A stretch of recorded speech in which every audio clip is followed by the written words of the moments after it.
Boom, and we're live. Leaving. Dane Beasley, What's what up?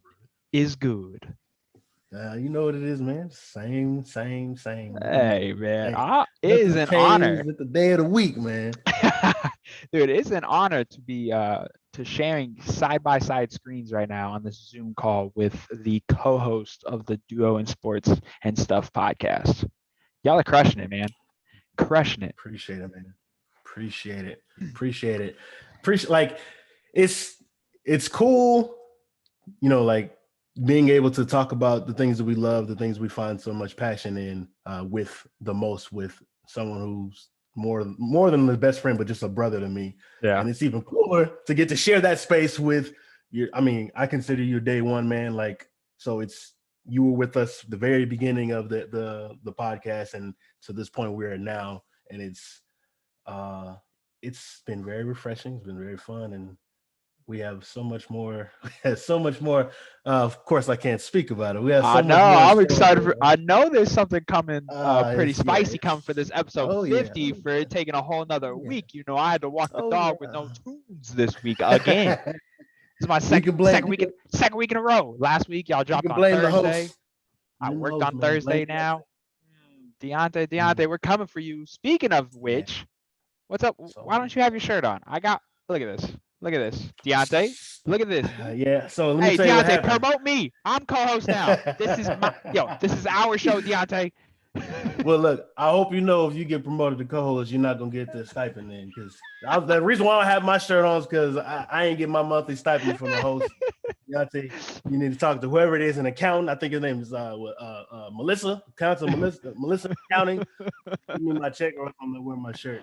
No. Dang, he's Didn't wear my shirt today because I actually wore it on Wednesday and it's in the laundry. Haven't been able to wash it yet because I've been being a bum today.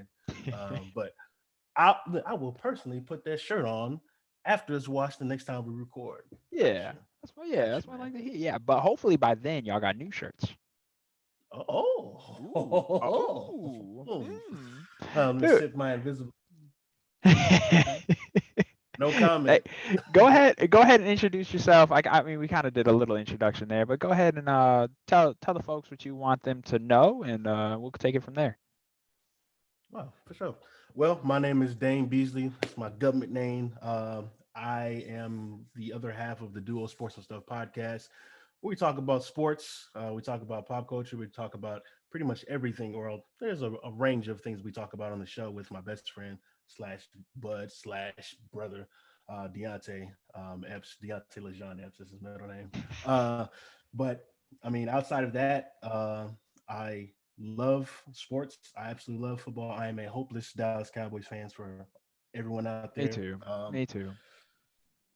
It's living in the DFW. I thought it was bad being a Dallas Cowboys fans. Living in Killeen, of course, and then living in Huntsville when I was in college, but then moving up here to the DFW, it's even worse because you don't realize just how much we suck because of how much that you hear about people talking about them on the radio, Right. the All sports over the stations place. gassing them up. And Yeah. I thought it was just the Cowboys. I thought it was just a Cowboy thing, but no, they do the same thing to the Mavs and the Stars and everything. So if you wouldn't know any better, you would assume that the Cowboys have won the last 5 Super Bowls here. That we But had yeah, Tom Brady. yeah. So, but outside of the whole sports thing, I absolutely love comic book movies. I love video games. I'm a foodie. I'm a huge foodie. I ain't gonna Dude. turn down no meals. I ain't gonna turn down the meals. And shoot, I mean, honestly, I would say I don't know. I've kind of like dimmed a little bit on us being a social life because of the whole pandemic. It's just been kind of just brought me back into my little bubble of being slightly antisocial, which I've never would assumed in a million years that I've heard those words coming out of my own mouth or even thinking about them myself. But yeah, that's pretty much it. That's pretty much Dane B in a bubble. Yeah, because Um, you always been a real outgoing, talkative guy, yeah, just super super social, super so. social butterfly. But now, even the wife is like, you don't want to go. I was like, I'm good. Sort of like a recluse now. It's like the old mysterious guy that lives like down the street. Like he never comes out of his house. I mean, outside of going to the car to go get some groceries or something. But outside of that, man, it's it's pretty much it. Hey, there's nothing wrong with that, man. If that's what you enjoy, that's what you enjoy. Or if that's what you're enjoying in the moment, that's okay. I like the way you put that. Yeah, yeah. If that's what you're enjoying right now, if that's how you feeling, hey, do your thing, man. What is it that you've been doing for work? Were you So, man, long story short, no, not a long story short. So I originally went to, I had aspirations to be in education. okay? That's what I thought. Okay, that's what I thought. High school, in high school, I always knew that I was going to be in education, some shape or fashion, specifically a teacher, history teacher. Went to Sam Houston State University. I was there for 6 years. I got my bachelor's and master's there. My bachelor's in history with the idea of becoming a teacher. I went through the whole student teaching process. Then after, I think after college, after my first, I took my, I passed one of my certifications, right? Easy, super easy. I didn't even study for one of them. Second one, I didn't. And I failed that bad boy by less than 5 points. Not once, but twice. And I was like, you know Oh what? no. I'm going to wait. I'm going to try to do something else. So I went to grad school to buy myself some more time and see if this is something I really needed to be doing, because either A, this is something I'm supposed to be doing, because, and maybe this is just a hurdle in the middle of the road for me to push myself a little bit, further as far as getting into my studies and learning more about what I'm supposed to be assessed over to get my certification, because it's the certification. It's either you have it or you don't in the state of Texas. Sure. I don't play with that. So I went to grad school and I started working in the College of Education. It was a human resources sort of gig that I was working, and I loved it. And I was actually really good at giving presentations to incoming freshmen, providing them with the tools that they need about not only being a college student, but just being a professional, eventually leading into the education field. So after I finished my grad program, I was like, you know what? If this whole certification thing doesn't work out, maybe I'll go into human resources. So yeah, was the two. I can't remember how many. And this was back in 2015. I can't Okay. remember how many times I took that certification, but I think it's either 2 or 3 times, and all 3 times, or all 2 times, both times, I missed my mark by 5 points each Just time, like less than 5 points each time. So I did what anybody else would do. A good old fallback plan based on my experiences and the education I got there at Sam, and it led me to Dallas ISD, where I've been a human resources professional with the district, specifically in performance management, since 2015. okay. So Yeah. How do you enjoying yeah, that? I do. We've had a lot of fun. We made a lot of progress as far as what we do in DISD. We're one of a few districts in the state of Texas that pay teachers based on their performance. It's a very, very, very complicated way of saying basically how a teacher teaches in the classroom, how their students score in the classroom, and how the students survey them. Our data teams provides a series of numbers or a series of ratings that these teachers have, and based on the ratings that the teachers have, they're compensated on it. Okay. I think Austin is on its way to having a similar, or maybe they've already been there. Austin IC, I believe, has a pay for performance, a strategic compensation model for their Okay. teachers there. Uh, it primarily started in Colorado. That's what we Okay. got most. Well, I'm not saying that's what we got most from model. There's a lot of similarities between their models and our models, um, but that's the bulk of my day to day is managing and supporting the teacher evaluation system of course, with all the other employees in the district as well, but primarily with teachers. So Okay. that's my alias when I'm Okay. not out night in my superhero costume, Right. saving the world.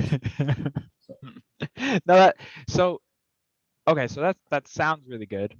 And uh, what do you think, or is it shown that the teachers are making more money like this, or is this helping them make more money, or just getting it paid based on it performance? does.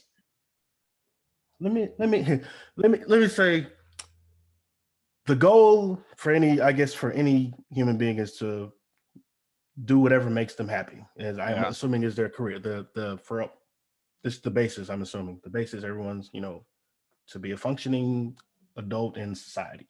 For many teachers, not only in the state of Texas, but just worldwide, even statewide, they're probably one of the most under deserved, or they're underrated. They don't get paid as much as they should get paid, and they're underappreciated.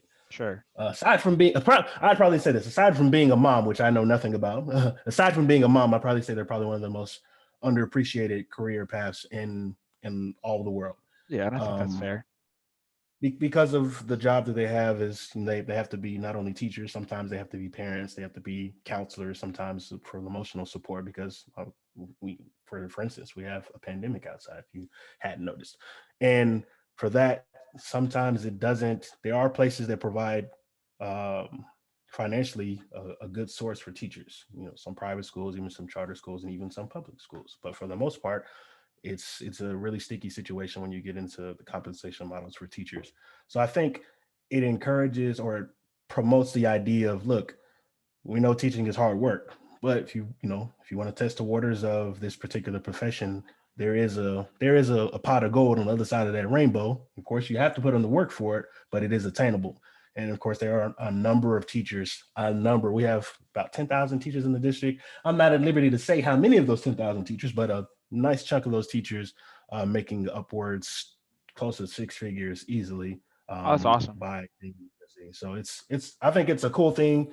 There's obviously work to be made in all career fields, but if this isn't the end of all. There's still progress to be made with the model itself. So I think it provides teachers with the means to you know make a little bit more money because it's tough. It's tough out there, but there's solutions.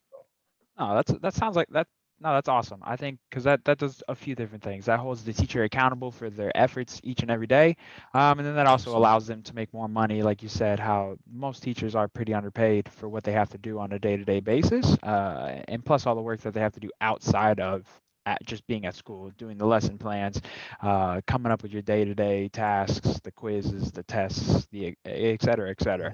Mhm. There's a lot that goes into that, and there's a lot that they have to do. So Yeah. it's good that there is a reward system. That's why commission jobs are so, you know, they usually achieve what they're trying to achieve. They're trying to get their Yeah. workers to put in max effort in order to provide a service to a customer so that they can reap the benefits ultimately. And so that's good that takes place Damn. for a teacher too. Is the How do y'all come up with the ratings now? Do the kids in the actual classroom have any input? Because that's one thing that I would think would play a big role. Yeah. Yeah. So in a normal academic school year, because the pandemic for the past two academic school years has put a halt in the process as well. But in a normal school year where there isn't any type of outside forces, there is an average teacher. I feel like I'm at work. An average teacher, 65% of their evaluation is specifically based on the teacher performance. And that's by how their appraiser comes into the Okay. classroom frequently throughout the year. They build a portfolio and provide a summative or a summary of their work at the end of the year based on a number of indicators and performance domains. That's 65% of that particular, what we call a scorecard, which they receive every year. And that scorecard indicates how they would be compensated based on the performance. 65% is teacher performance. Um, Anywhere between, let's see, 25 to 35% could be student achievement, and that's any type of state mandated test. It could be any type of district mandated test that measures not only growth, but it also measures geez, I'm drawing a blank here. Geez. They measures growth and status metric. And status metric Okay. is how many students pass, how many of them fail, type of deal. Um, and then the remaining percent is a student survey. So there are some there's controversy about that, but you know, the student survey portion, it provides the students with the opportunity to address the climate and culture of the classroom of the particular teacher. And based on the score itself, it can indicate a positive response for the teacher based on the number of students that provided a survey response. And all those three components, the teacher performance, the student achievement, and the student surveys, they provide a rating, and that particular rating translates to an effectiveness level, and the teachers are of course compensated by an effectiveness level. And there is a lot. This is where I stress so much appreciation for people who love data and people who are scientists. And you put those together, you have data scientists. But I have so much appreciation for people who who like do math for a living or enjoy those types of those career paths, because a lot of what our model is based on is just it's simple, not simple math because it's complex as hell because I couldn't do it myself. But there's we have a specific department in Dallas ISD, the Office of Institutional Research or Evaluation and Assessment, and they come up with their magnificent brains. Of course, I think all of them are PhD folks. So they've done the work in the classroom to put those letters behind their name, or letters in front of their name as well as behind their name. But they One of put the two. those formulas. Yeah, one They of those they two. go Or they go maybe both. somewhere. They go somewhere. Yeah, the numbers come from very bright individuals, much brighter than myself, and those numbers, of course, provide what the effectiveness levels are, and of course, how they're paid is determined by the state and the board, of course. So, yeah, And you said it was a little controversial. Is it controversial for or against having the students actually being able to put their input? it depends. So, if I'm an amazing teacher and I have, I don't know, students that provide me a high percentage of positive responses, it's great in a controversial way. However, Sure. if I'm not so much of a great teacher, maybe there's a lot of growth that I can attain, or there's a level that I can get to that makes me a better teacher. Maybe my positive responses from my students aren't as high as my fellow teacher. So Yeah, but that in should that way, it can speak. be controversial that way. Yeah, I don't. But that seems pretty straightforward. It doesn't sound controversial at all. Sounds like if you do a good job connecting with your class, then you get positive responses. Because the reason why I ask, and Yeah. I'm actually interested in this because at the place where I work, Mhm. when they do manager bonuses, they don't ask us salespeople, the people who deal with them every single day. Mm. They don't ask us any feedback whatsoever. So all of their Huh. so when you say, so that's why I was asking, because you say that they have these people who are just crunching numbers, putting numbers on a paper, and that's reflected of their essentially their ability to teach. Yeah. And essentially they kind of do that too, but they just sit back and just see how the store does, and they just look at everything, Mm. all numbers, no actual human feedback whatsoever, straight numbers. So they're looking at they're looking at the quantitative side and not the qualitative side. The qualitative side Yeah. it speaks real heavy, especially when you have I don't know, people who work there that that need this particular job to fund their daily lives. I think it probably would speak to a bigger picture. That's interesting. Yeah, so they Hmm. don't ask, yeah, they don't ask our opinion at all. They don't ask anybody's opinion in there, and they dictate the bonuses, and they come to the Oh, store maybe once a month, maybe once every other oh month, and they man. dictate these people's bonuses each and every day. I mean, each and every year, based on almost no actual feedback, only numbers. And there's Mm. so many different variables when it Yep. comes to how much business we do. Like there's so many different You can variables. make numbers look like anything. Yeah, and especially because we go Statistics. by percentages, and it's so Mhm. outdated. Like for Oh man. instance, say I sell $200,000 worth of business in a year. I mean in a month, Okay.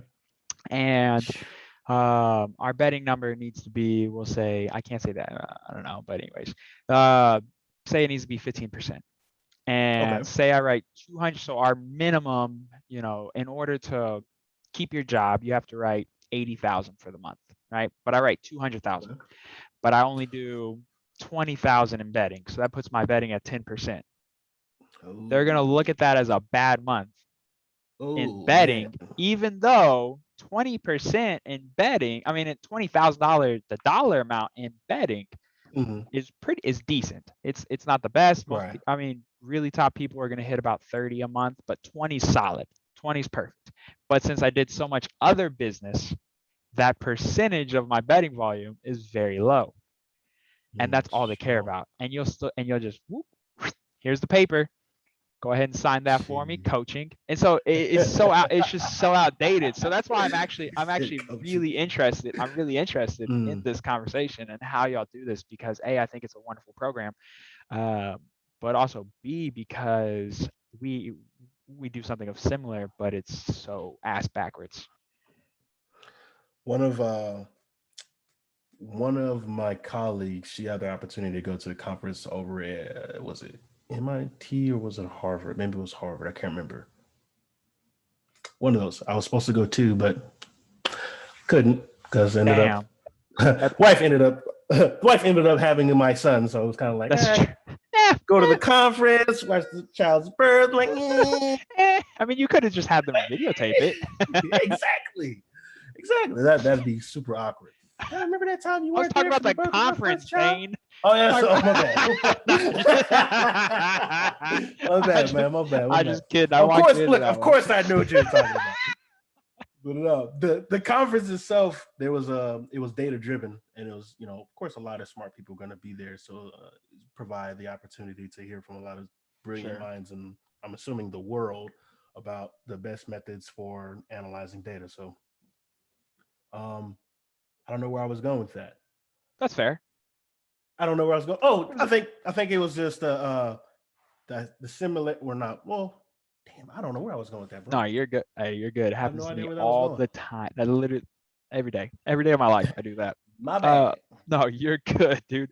But no, so back, I want to touch on this just a little bit more because I am Oh, genuinely do you think? curious. So okay, so the kids have a little bit of say. Now, is Yeah. the person who's doing the rating, are y'all constantly switching it so it's not always the same person rating the same teacher every day, or like Yeah, however yeah. often it goes So down? how it goes is any particular principal on the campus, whether it's the head principal or the assistant principals, they can do observations of the particular teacher, Okay. and the purpose of these observations is for, of course, coaching and growth. And not only that, but it doesn't make any sense if we're observing the same teacher, but you think this teacher is amazing and I think this teacher is horrible. So to ensure that they're both on the appraisals on an even playing field, at the beginning of the year, they go through calibration exercises and they take a series of assessments to where they watch example teachers and The they score teachers or those, the principals? the principles. And these Okay, are okay, these okay. are these are like little trainings. These are like Gotcha, little gotcha, trainings, gotcha. little Okay, series of trainings they do okay, at the beginning of the year.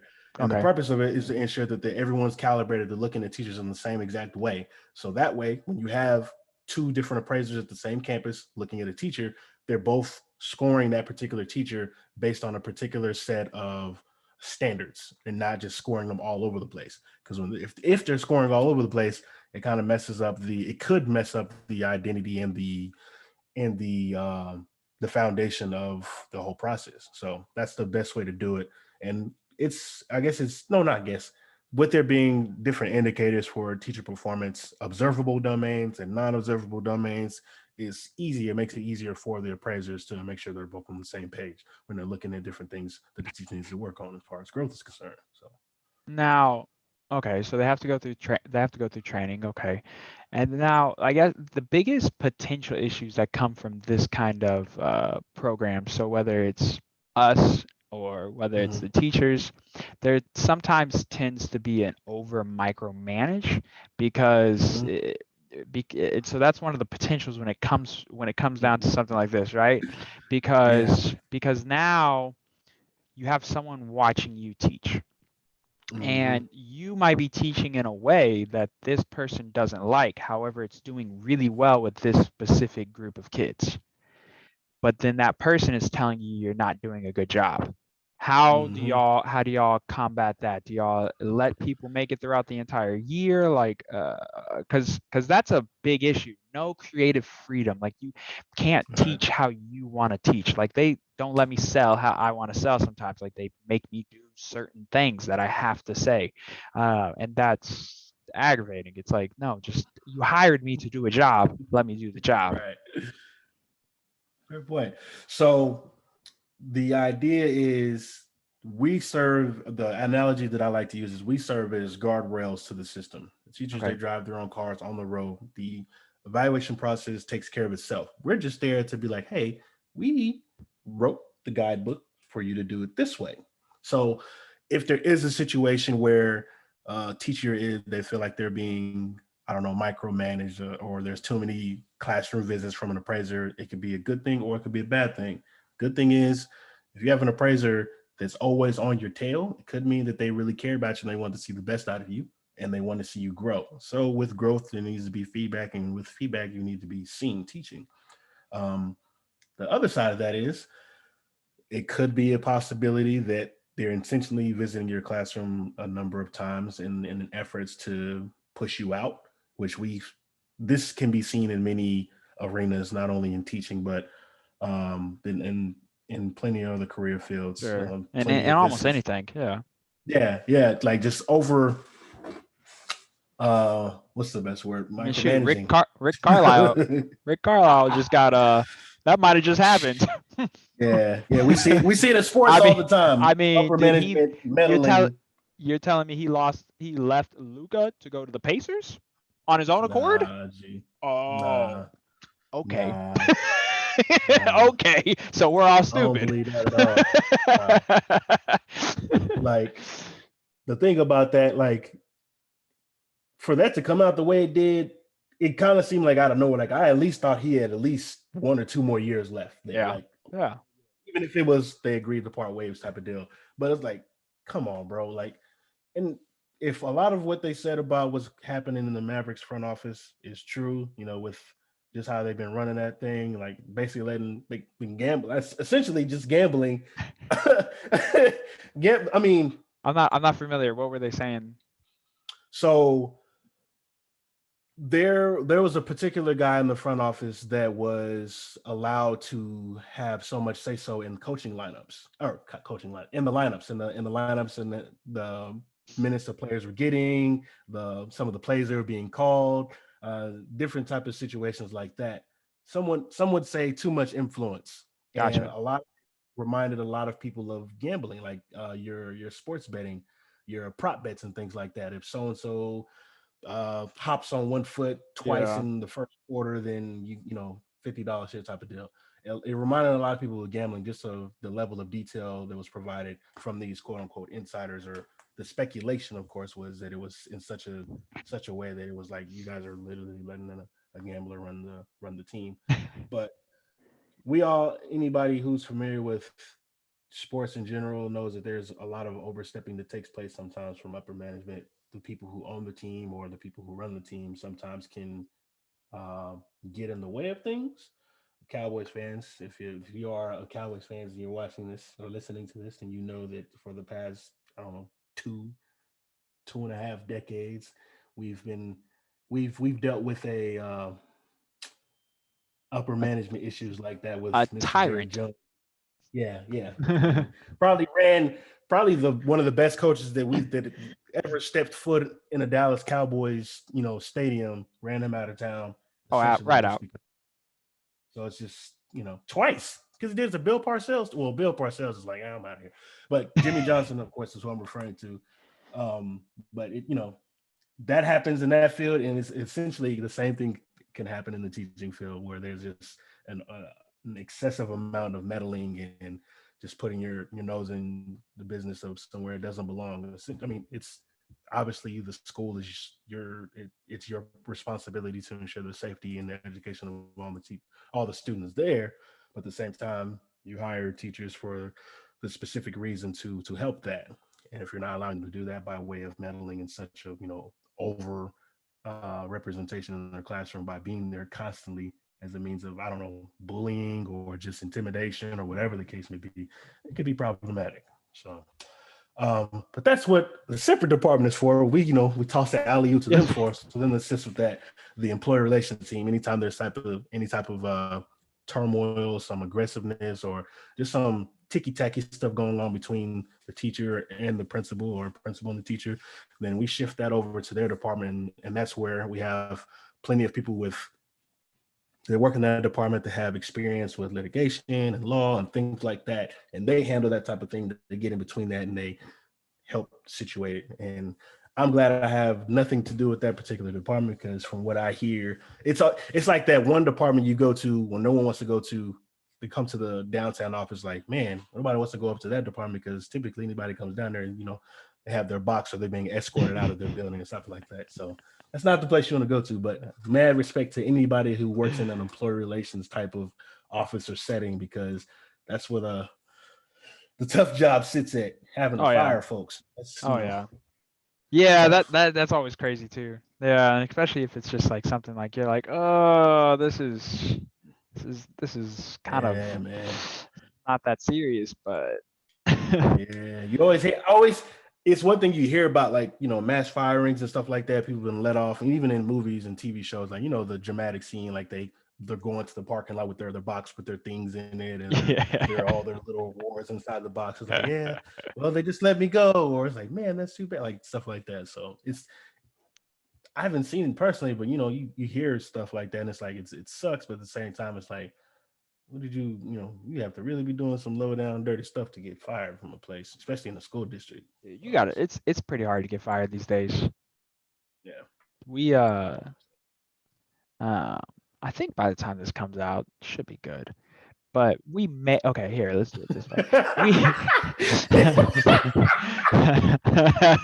Yeah, so your comedic timing is perfect. Go ahead, man, do your thing. So we may so we may timestamp. Let me make sure if I need to yeah, hold on. Okay, so I got 3 other episodes before this, so coming out a month. Yeah, it should be cleared up by then. Okay.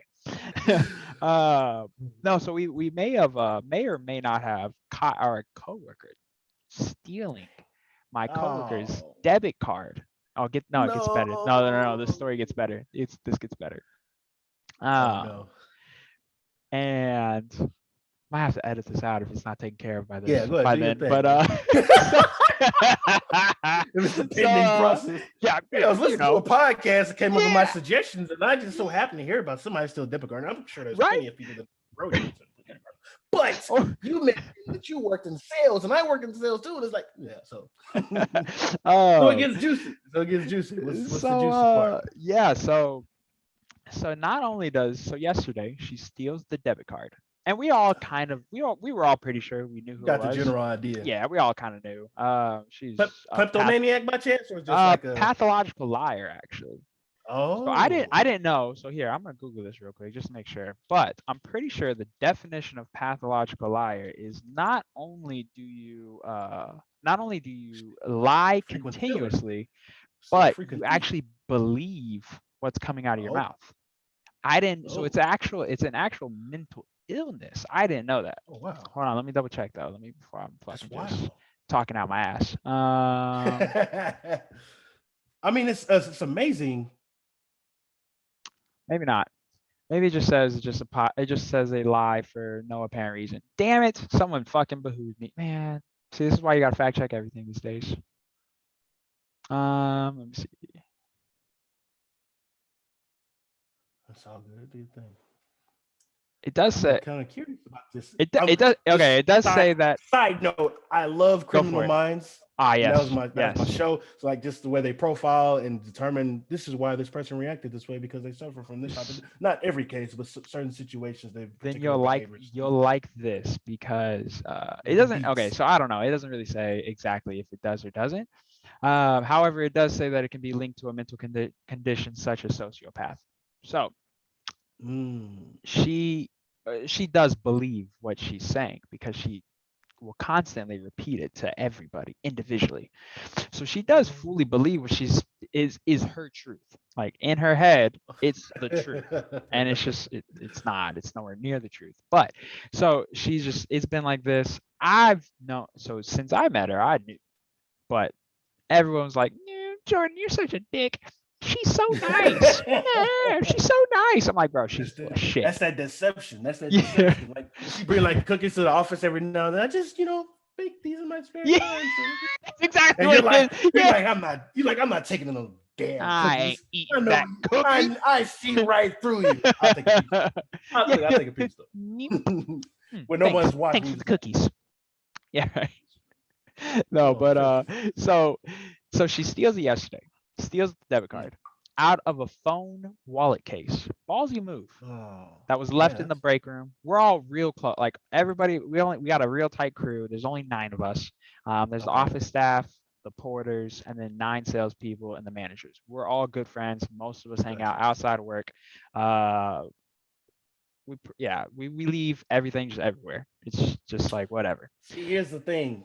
You got to steal the whole thing. If you got based on yes, you got to take the whole phone, right? Yeah, got to take the whole thing because that way it gets worse. You don't leave any behind. If it looks real specific, it's like, wait a minute, who here? Yep. Okay, yeah. But go ahead. Yep. Go ahead. And there was only 5 of us. Okay. And yeah. only 2 of them, and only 2 of them left at 6. So it's we have a 1 in 2 process of elimination. We have a 50-50 shot. Come on, man. And so, hey, do you mind? I'm working here. I'm working. Do you mind, dog? You mind? Okay, thanks. Ari over here, bro. She crazy. She crazy. So steals the debit card, doesn't take the whole phone, just the debit card. Only 1 of 2 people who left at 6 o'clock yesterday. We come back to the break room. She's like, holy shit, my debit card's gone. And we're like, okay, let's check your bank statement. She checks her bank statement. They had spent $80 at Petco. And she cares for the planet. She has a pet of sorts, possibly. Or maybe she went to go buy a bunch of fish. Yeah. She walked out with $80 worth of fucking guppies. Goldfishes, dude. She's got a bag like I got one for every day of the week. Yeah. Oh no. What else did she buy, man? So she got $86 at Petco and $56 from Chevron. So my coworker goes to Petco first. And mind you, these 2 places, so the Chevron she went pretty to close together? The same Chevron we all go to. All of us. We all go to the same fucking Chevron. Dang. And then we also the Petco. She talks about going to Petco every fucking day. Damn. All day round. She told on herself. Oh, dude, she's just gone. She's gone, bro. She told on herself. Too many somethings. Damn. I don't know if it's drugs. No, it's definitely drugs. I do know. But goes to those 2 places, spends $130. So this is all for $130. And my coworker goes to Petco first last night before we left work. They said they didn't have cameras that face the registers. We're like, all right, whatever. Come on now. And I kind of get it. That's a corporation.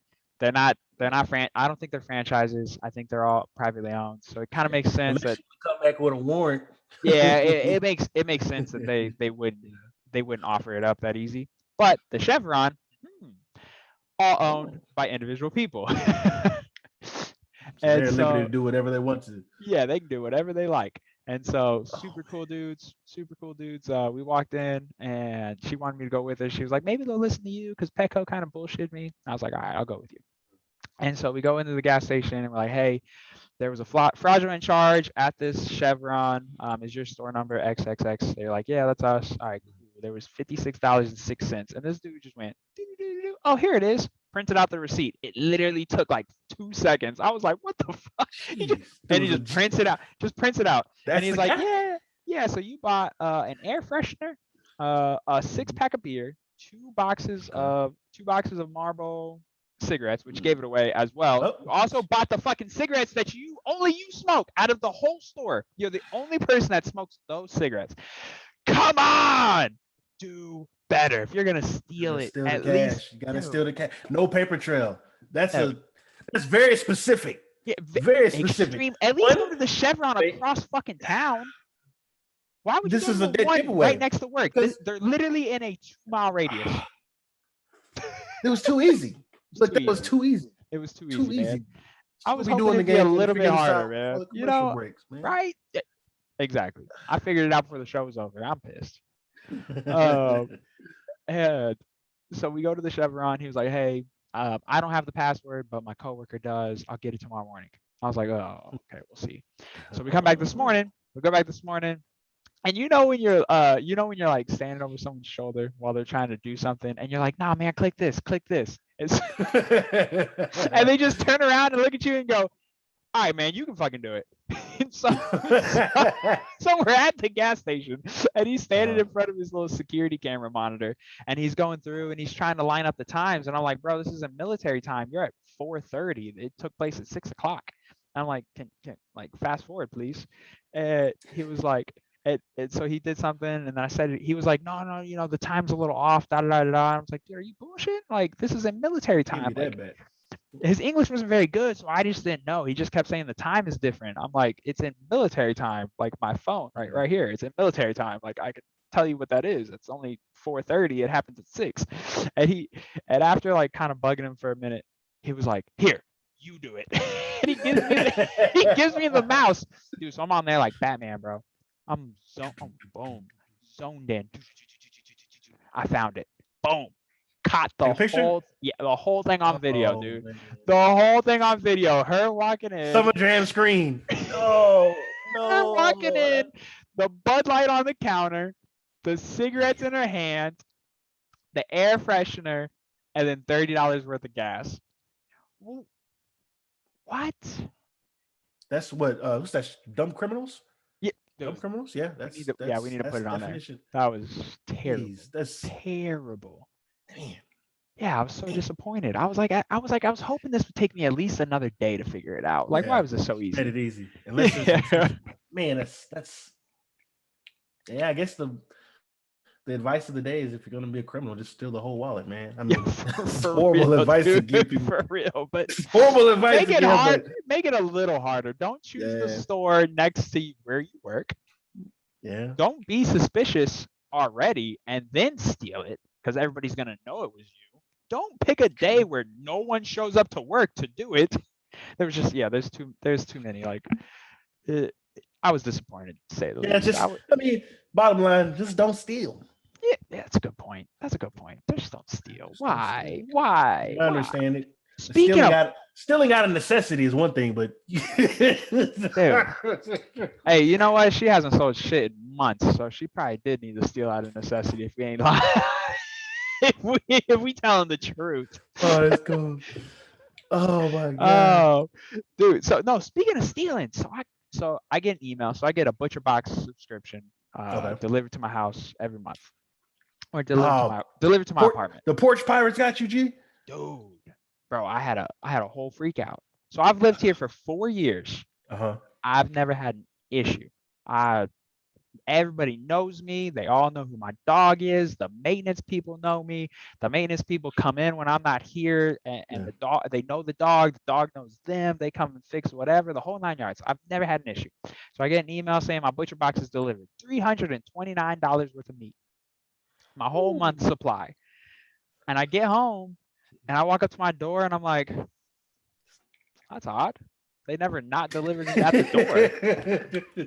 And so I also got a notification on my phone saying that I had a package in the locker. So I was like, oh, okay. So maybe these guys put it in the locker today. They changed it up this time. Yeah, they changed it up. Okay. So I walked to the locker. Nope, wasn't that. And so I'm like, bruh, did I just get got? I was like, damn. I was like, I've been here for this long. And someone gonna steal my fucking Butcher Box, my meat, bro. Like, come on. And so I'm walking around. I'm like, all right, let me check some other apartments nearby. Maybe they just dropped it off to the wrong apartment. So I'm walking by and I see my neighbor. I'm like, hey, did you see a box in front of my door? Maybe like an hour ago. His package was delivered. And she was like, no, I didn't see nothing. She was like, yeah, someone got me the other week too. And I was like, by the same person. I was like, oh shit, man. And she was like, but go check across the street at the other apartments because sometimes the delivery drivers get us mixed up. And I was like, oh, okay. So I went over to the other apartment across the street. Sure enough, it was there. Not even at the right apartment though. So I live at 5104. They dropped it off at the other apartment complex at 5103. Is that close enough? Just do it against the door. And so I got it. I was like, whew. I almost wanted to knock on their door and say, hey, like, y'all didn't order this, right? I'm pretty sure. I mean, it's got your name on it. It has my name on the top. It's an awkward situation. Like, I you ever watch? I didn't say nothing. I didn't knock on the door. I would have made up 10 different scenarios in my head. I'm like, man, this is gonna go so bad. You're gonna catch me right in the act. I'm like, if they open the door, you're like, gonna meet me with a shotgun. It's like, what you doing here? I'm like, I'm stealing my package. You know, so it's like I would have created this whole situation in my head. This would have been it. Oh my god! I was a little nervous. I'm not gonna lie, but If it didn't say my name directly on top of the package, I would have knocked on the door just to make Shout out to sure your and be like, neighbor. hey, yeah, hey, Shout out to your I, neighbor I for got planting back. that seed. I got back, knocked on the door. I was like, hey, look, thanks. And Good deal. no, which is cool because in Deontay's episode that came out this week, Mhm. well, fuck, I keep doing that. It came out. It came out 4 weeks ago. When you Okay. see this, Gotcha. we talked about that at the very beginning of the podcast. We talked about why people, because I'm always curious, why people think that back in the day was so much better. I never had to lock my door, rah, rah, rah. And I'm always curious because statistically, this is the best time to live. And so I'm Yeah. always like, where does that feeling come from? Like, what makes you feel like you're less safe now than you were in the 70s when people were just fucking dying and getting raped all the time? Yeah. And we talked about that in the podcast. We talked about how nobody talks to the neighbors no more. Hey, I'm gonna tell you. No one talks to the neighbors I'm gonna no tell you more. why, bro. I'm gonna tell you why. Look, I too live in an apartment complex. Okay. And here's the thing. We had, just to backtrack real quick, we were delivered a package, and it didn't have any name on it. It just said the apartment number. 20, our apartment numbers. All right. Okay. So my assumption is when I got home from wherever I was, maybe I was going to refill some water or something. But I picked up. My wife's always ordering stuff on Amazon because she has Amazon Prime, so she orders stuff all the time. I was like, whatever. But normally she'll text me because she'll be at work. I work from home. She'll say, "Hey, I got a package. You mind getting it from?" I was like, "Cool." Pick up the pack. I was like, "It's kind of heavy." And I was like, I never open her pack. Never. Not out of because I'm, being nosy and thing, but just like, whatever. I don't want it to be some sort of surprise. And I ended up. Yeah. You're like, damn, I didn't want to see that. But I opened the package and it's comic books. I was like, oh, she got me some comic books. And I don't have, I do all my reading online digitally. I don't Okay. But I was like, I pulled it. I was like, whoa. And I looked and I was like, wait a minute. Ooh, they delivered this to the wrong address. So we're going around looking, we would go to our neighbor. Well, we did. I'll go that story. It wasn't our neighbors. We eventually look up I believe what did we do? We looked up the number of the comic book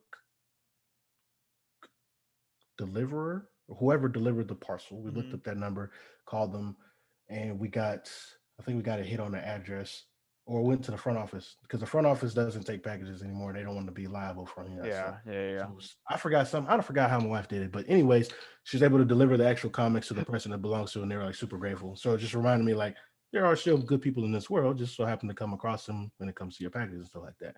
And in addition to that, we live in the same apartment complex, but we moved into a bigger apartment because we have a kid, a baby. Well, I guess he's a baby toddler. He's in that little space right now. But before he came here, he's something. He's my food. He don't have a job yet, so he's yeah. But we lived in a smaller apartment just a few blocks away in the same complex.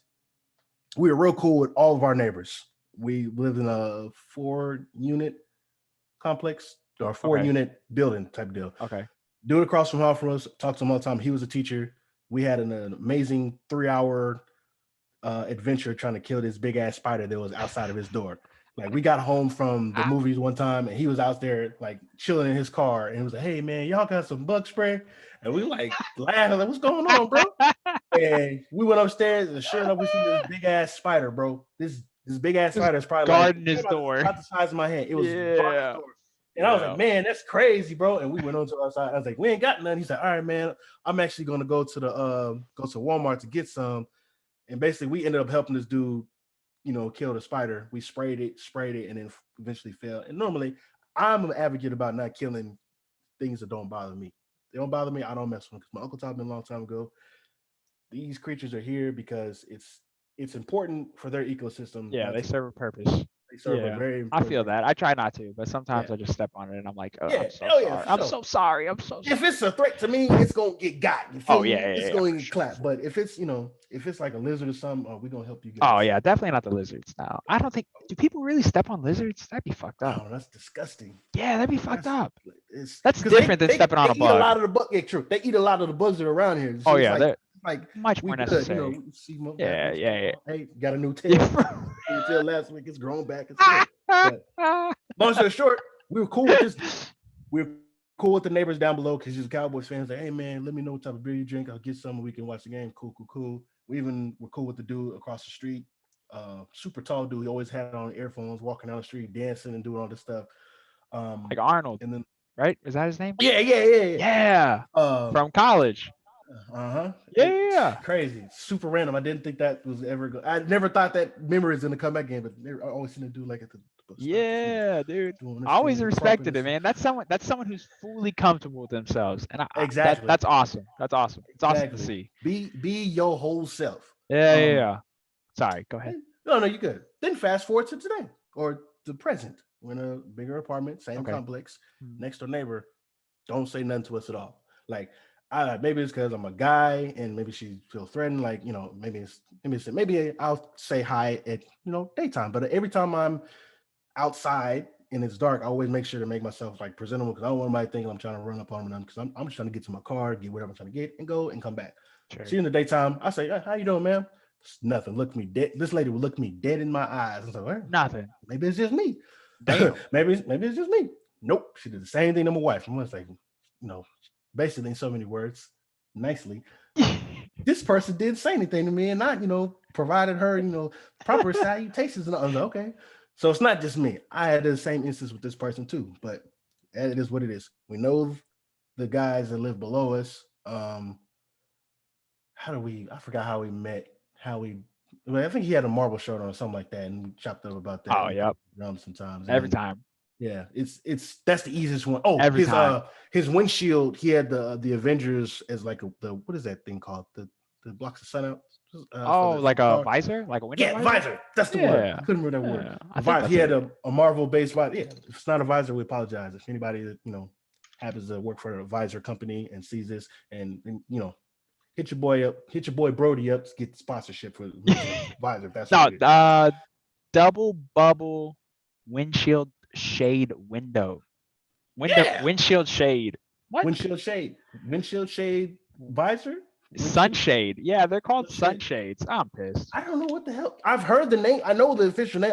It's not coming to my brain. I don't know why. Anyways, he had on one of those on his car. And I was like, hey, I'm a Marvel fan too, and chopped up about that. I'm cool with them, but yeah, I can understand where some people's context is like not being cool with their neighbors. But for instances like this with packages and stuff, this is important because I thought about this earlier today. Man, when we were walking to go to fill up the water today. At the watermill we go to, I seen a package in one of my neighbors in front of his house. And I was like, man, wouldn't it be great to eventually, when we move into our house, sometime next year, it's like, wouldn't it be great, like, to have neighbors like, hey, man, I noticed your package out there, so I grabbed it for you just to make sure that it was, nobody was, steal it. That'd be great to have that type of, camaraderie or friendship with the neighbor. And absolutely. It's like, ain't there yet because situations like that was like you try to, and it's also not. It's just some commendable, respectable stuff that I learned back in the day. Like you always say nice to people regardless of what they look like, what they do for a living, whatever. You say hi to everybody. Yeah, not even absolutely. like weird type of way, but just like it's just second nature. Just to be like, hey, how you doing? You don't have to mean it. Just say, hey, how you doing? Keep moving. But I don't know.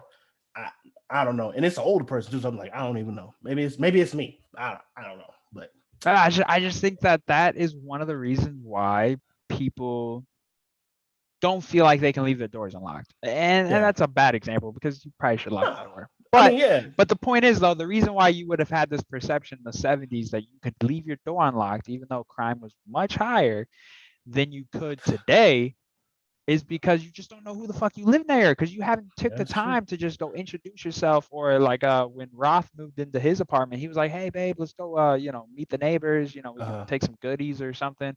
And she was like, what? No, we're not doing that. And he was like, wait, why not? She was like, nobody does that anymore. And that's when this whole thought came to me, because I was like, dang, if I didn't know my neighbor today and I walked by her, even though I know she lives next to me, but I walk by her and I don't say a word, I would have never went across the street to go get that package. Now, I would have hoped that with my name on it and the address being this address, and the people living there should know that this is the address, they would have done what you did and brought it to me.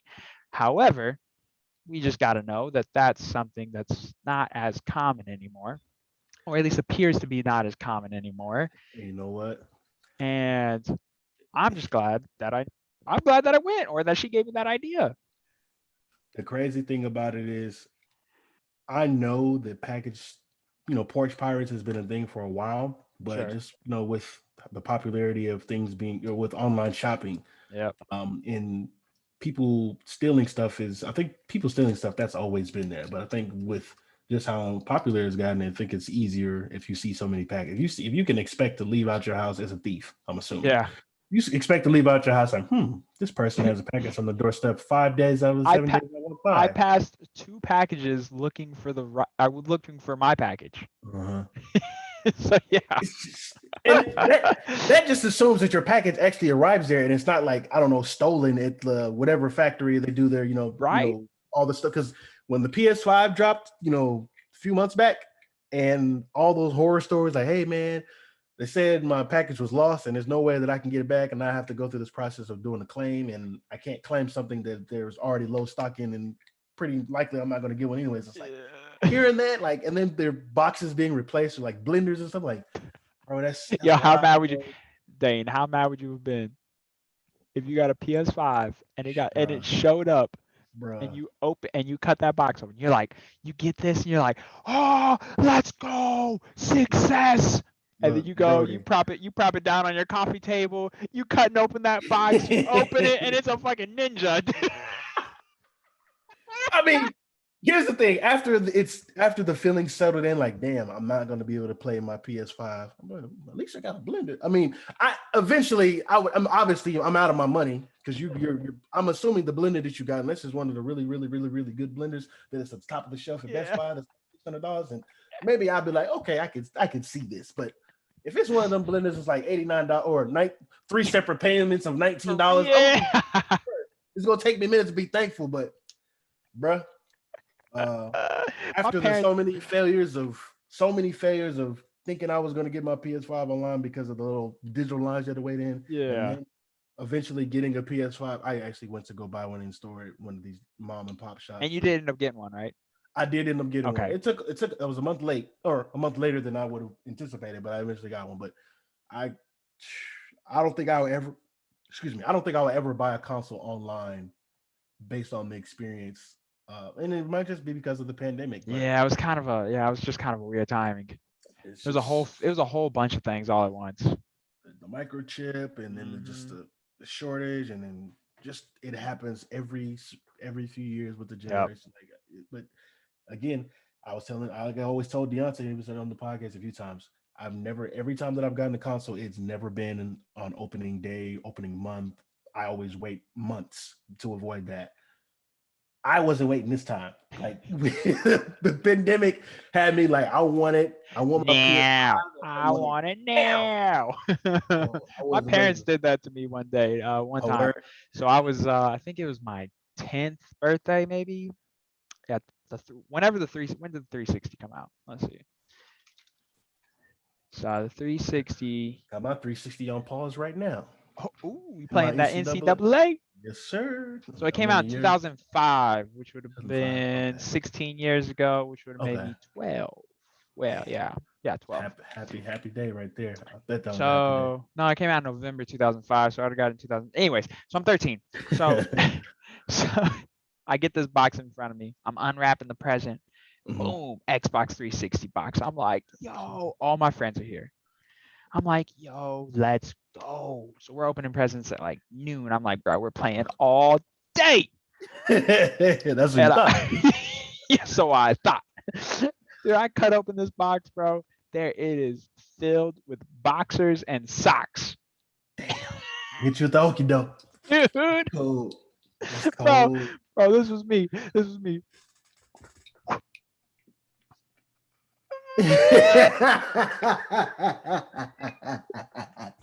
And you know what's messed up about it? The age that we're in right now, we memorialize viral videos like this. Like, this is perfect. Yeah. Like, I can't fathom doing this to my own kid. Before I had kids, I would consider doing this, but now I have kids. Like, that's probably not the best thing. That's traumatic in so many ways. One, as a parent, two, as a gamer, that's traumatic. I'm not gonna do it. It's funny watching other people do it to their kids, but it's like, This is just like a line I can't. I skipped a part though. I had Oh. already opened the games and the controller, the extra So it was already a controller. giveaway, so that you had one. Okay. Yeah, so then I Just forgot playing a about that part. little, So then playing yeah, a so little then I part time. opened that up and my parents dead ass looked at me and said, Jordan, we spent all of our money on the game and the extra controller. We couldn't actually buy the actual console. And my little 13 dumbass was like, you couldn't you didn't buy the console? And then yeah, What kind of ended busted up are you? they ended up coming out with it. But yeah, They I was got, like, yeah, they damn. got your ass. They went through this whole thing. They got my dad's friend's Xbox 360 box, double. I was like, Oh man, man, y'all too they much. did that. It I was mean, pretty that's funny how though. Yeah, late, they did that. in retrospect, it's pretty freaking hilarious. But I was so upset, man. I was sitting there like, you gotta be kidding me. All my friends are like, damn, that's fucked up. You ever watch was it, I think it's on Jimmy Kimmel, they do the my parents ate my candy type of deal. They do Uh-uh. every Halloween. Basically, Jimmy Kimmel asks parents to send in their videos telling their kids that they accidentally ate all their candy. And their parents are recording the reaction. Of course, the parents really didn't eat the candy. It has the wrappers in there and stuff. And the whole purpose is just to get a, a really good laugh at these kids' expenses. Yeah. Like, Poor it's kids. messed up, but it's funny as hell. Like, Eh. kids cussing out Jimmy Kimball. Like, one kid say, "F you, Jimmy Kimball," said his name wrong and everything. It's adorable. And then of course they end up saying, "Oh, I'm actually kidding. I didn't eat all your candy." And it's like, it's funny just seeing their reaction. Like, why would you? Yeah. And any Yeah. sane person looking like, "Damn, like, why would you do that?" But they thought it's funny as hell. So sorry, kids. Like, It is funny. Dude, I watched From Dusk to Dawn last night. Have you seen oh that? man, yeah, back in the day, yeah, yeah. Dude, Because the how many? one Don't they have like 3 of those or 4 or maybe? wait, Am I there's thinking? more?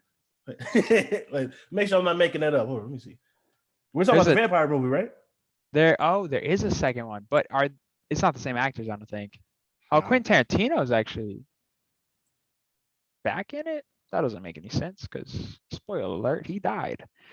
Uh yeah, maybe a little far fetched. But the first one, dude, George Clooney killed it. Oh yeah, I've seen that movie. Yeah, I'm tripping. Where the hell did I get vampires from? There is vampires in there. Okay, so yeah, it is Yeah, vampires. yeah, yeah, there is vampires in there. And it's so bad, it's amazing though.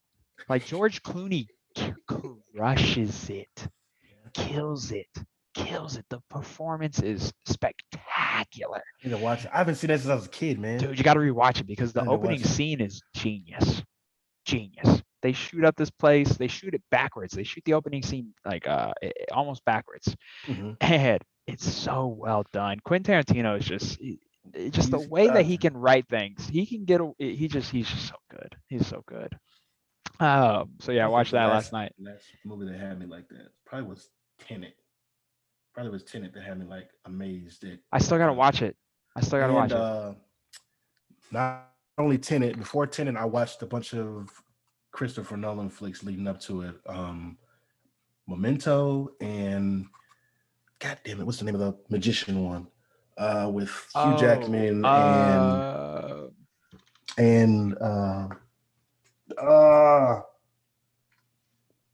it is The Prestige. The Prestige. That movie had me like, what the heck? Like, if you haven't It's seen good. I haven't seen that either. it's really Okay. good. It's got our boy damn, drawing It's got Hugh Jackman, Christian Bale. Christian Bale, Hugh Jackman and Christian Bale. They killed it. They Okay. absolutely killed it. Yeah, I haven't seen One of this the one. best movies that I've seen as far as like, yeah, you just have to watch. I ain't gonna spoil nothing. Okay. I hate movie Fair spoilers. enough. Fair Like, enough. it's Speaking a good one. speaking of spoilers, Good one. spoilers from here on out. Because now we're gonna talk about Marvel. Oh. First, we're gonna start with this Shang-Chi trailer. Did you watch it? I did. We Okay, and the I wife was watched it last night. I was disappointed. I can see that. It was basic as hell. It's But- the Marvel formula, man. But it's okay for them to have a filler movie. Like it's Yes. okay. And this feels like a filler movie. It doesn't feel like it's gonna be terrible like Thor: The Dark World, but it doesn't feel like it's gonna be great. Like when you watch the Eternals trailer and you watch the Shang-Chi trailer, it is a night and day difference. Eternals looks so good. The cinematography is wonderful. The special effects look done. Everything looks great. And then you watch the Shang-Chi trailer and you're like, how the fuck is this made by the same company? Like that shot at the end looked worse than Mortal Kombat all put together. The whole movie, like all of it, just wrapped up in the one. That shot at the end was so bad. I was mad. And so Reggie will never. What Reggie said. Oh, dude, he was like, "This is the greatest trailer. I'm so hyped." Now, remind me, is Reggie a MCU fanboy, or is he just anything comics related fanboy? Is he a fan? Arya, yo, you're in the shot, bro. Love, man. Hey, back it up, bro. You're taking the shine, okay? So no, is he a fan, bro? Is he a fanboy, dog? So Reggie very before you okay. Go ahead.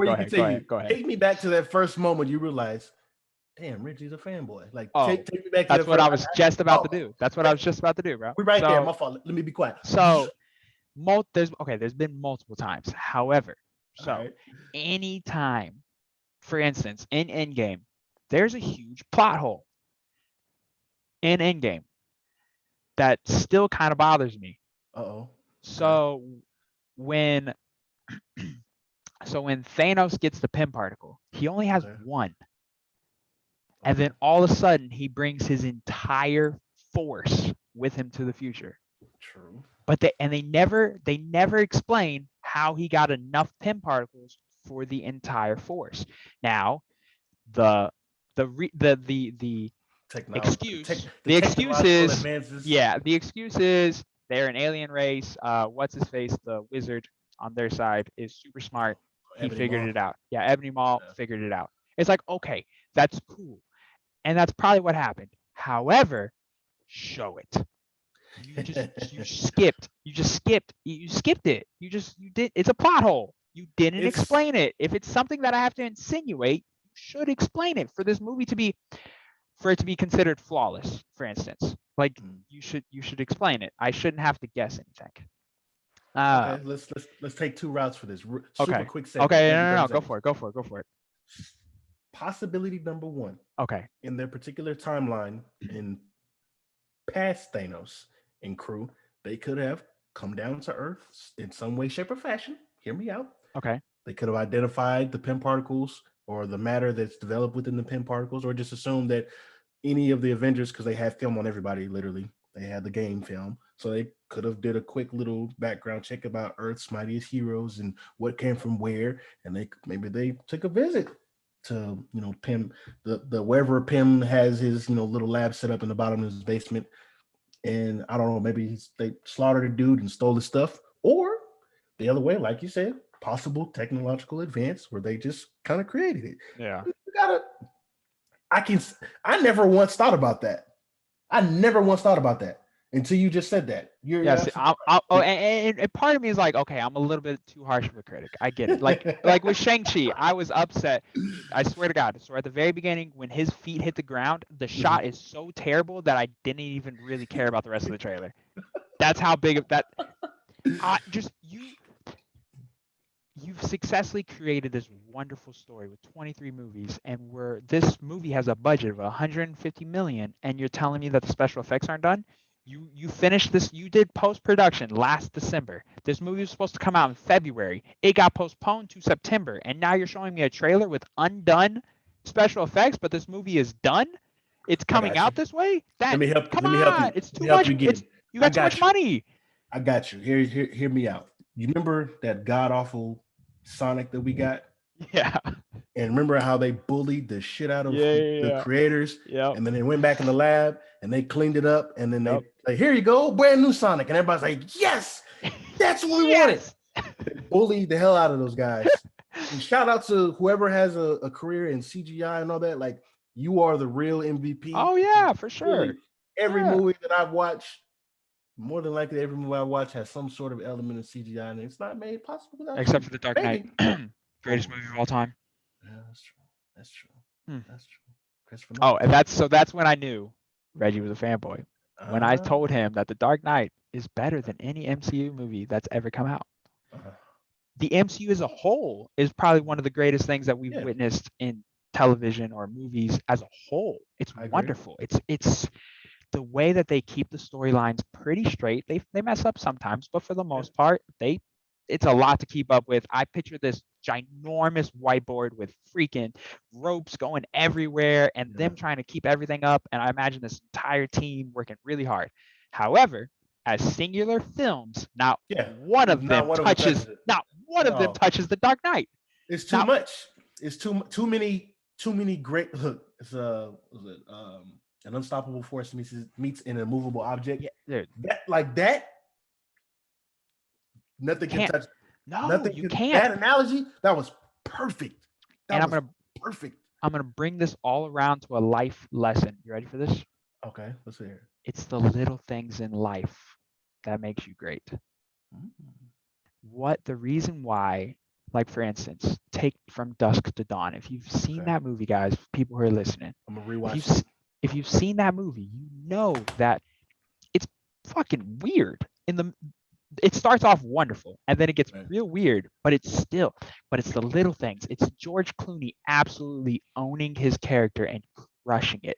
It's the little things that they do throughout the entire movie, the little things that you might not be conscious of, but afterwards, if someone broke it down to you, it'd be like, oh, they did do these little things. Marvel is a little lazy with some of that stuff. Their cinematography is not that good. They don't, when you see like you see those Twitter accounts that post just epic shots from movies, Oh my gosh. you almost never see a Marvel movie. Almost never. There's only They're one I can think of that I would cinematography wise that I'd be like, okay, it's Guardians of the Galaxy. that to me, Oh, that one and Doctor Strange. oh yeah. Those Doctor are the two for Strange. me. Those are the two for Absolutely. me. Those look Those are the two good. for me. Those look The good. first Guardians of the Galaxy. I don't know about number two. That's fair. That's fair. Eh. Number two, But they it's an try to. origin story, and I just love Yeah. origin story. So Oh yeah. No, I'm with you. I'm I'm with asking. you. Yeah, I have And to agree. so where I was going with this is the Dark Knight. The Dark Mm. Knight uses almost no It's CGI. No CGI. It's shot in original film. It's grainy. It's dark. It looks so good because they didn't half-ass anything. That scene where they do the 18-wheeler in the street with the when it drives Joker, up the wall. they flipped it. Oh, They flipped that 18-wheeler for real. When he blows up the hospital, they blew it up for for real. real. It's the little things, the extra little detail that they could have done in CGI, but instead they took the time to build the Batmobile. They took the time to build that the Bat Cave because when he Mm-hmm. jumps into that, that's real too. They That's took the real. time to do all these little things, and I guess Payoff is huge. at the end of the day, the MCU is still getting paid. But the Yes. point the point is though, if you are a true movie critic, you would never rate any of them over The Dark Knight, and it's because they don't do the little things as well. They do the overall picture fantastic, but the Got the little Easter eggs things, unlocked. Easter eggs on unlocked. Easter eggs unlocked, storytelling unlocked, choosing their actors Yeah, unlock, all of that. casting is amazing. Great. However, there is a lot of times in Marvel movies that we have seen unfinished CGI. They're making all this money, and we're still getting some unfinished CGI. We got unfinished CGI in Infinity War. Yeah, You you couldn't spend the extra little money and just touch it up just a little bit, like the Iron thing Man on about Titan. That shot, it looked bad. The head the proportions just looked really yeah, it's just off. that and when another really bad CGI shot. There's a shot of Brodey, and anytime they oh no It was him and the Hulkbuster. It was Hulkbuster Mark Ruffalo and the Bruce. Hulkbuster. And it's Yeah. like it's when he hulked out and then he came Yeah. back. I was like, It was bad. Now it's a hard scene to do yeah, it is because it's levels. I mean, there's layers to it. Not only right. is the Hulkbuster CGI, but Bruce in there is CGI, and then And him the turning little into the Hulk HUD and the is also CGI, right? And then yeah, and then the HUD in front of him, CGI. However, I know the technology is there, true. and you have the money and unlimited resources. I should not be getting an unfinished CGI. So when I saw that, so to bring it all back around real quick, The Shang-Chi trailer was very underwhelming. The first trailer, I was hyped. Mm, This second trailer, the three of us, me, my friend Trayvon, and Steven, we were sitting on the mm, couch at work. All three huge MCU fans, and definitely me and Trayvon. Trayvon is he's a movie savant. I mm. really want to get him on the podcast. He is a savant when it comes to movies. He can tell you when the movie was made, when it was filmed, Oh man, who that's filmed awesome. it, the cinematographer, the score. He can tell you anything. So he's the one who gets me to watch all these movies. From Dusk to He's Dawn got the was him. levels. He's Yeah, got the he levels. oh, so this is what he loves. He is obsessed with how movies are made. So I have gained a greater appreciation for things like The Dark Knight, for Mm. things like Tenet, when they drive this real five what is those big jets in the movie? Oh, it was G6 planes. The big 557s, 757s, Oh, 756, yeah, 756. yeah, 254s. Yeah, one of those big ones. Yeah, the big ones. Oh, they actually drove that into the hangar. That's a real scene done. So when he shows me all these things, or Mm, another person, regardless of his personal life, I don't give a fuck about their personal lives. I want to see them on the screen. Tom Cruise, yeah. when he shows me the Dog. after effects, when he shows me what that dude does for his movies, the appreciation I get is That scene it's crazy. where that fool broke his foot. Oh my! I'm like, I had And no then he eats. idea. He put it in like him limping. I was like, I mean, call it what you want. Dude's crazy. Yes. Dude, we can all agree. Dude's Whatever. Yeah. he's got some stuff Yep. going on, but He's whatever. the dude can make some action films. Like, Dude, they keep getting better. The Mission Impossible films keep getting better. How is that sidetrack, possible? sidetrack. I really want more Jack Reacher films. I don't know if Ooh, anybody. I okay. don't know if Yep. there's a fan club there, but I loved the concept of Jack Reacher. Like, Yeah. absolutely loved it.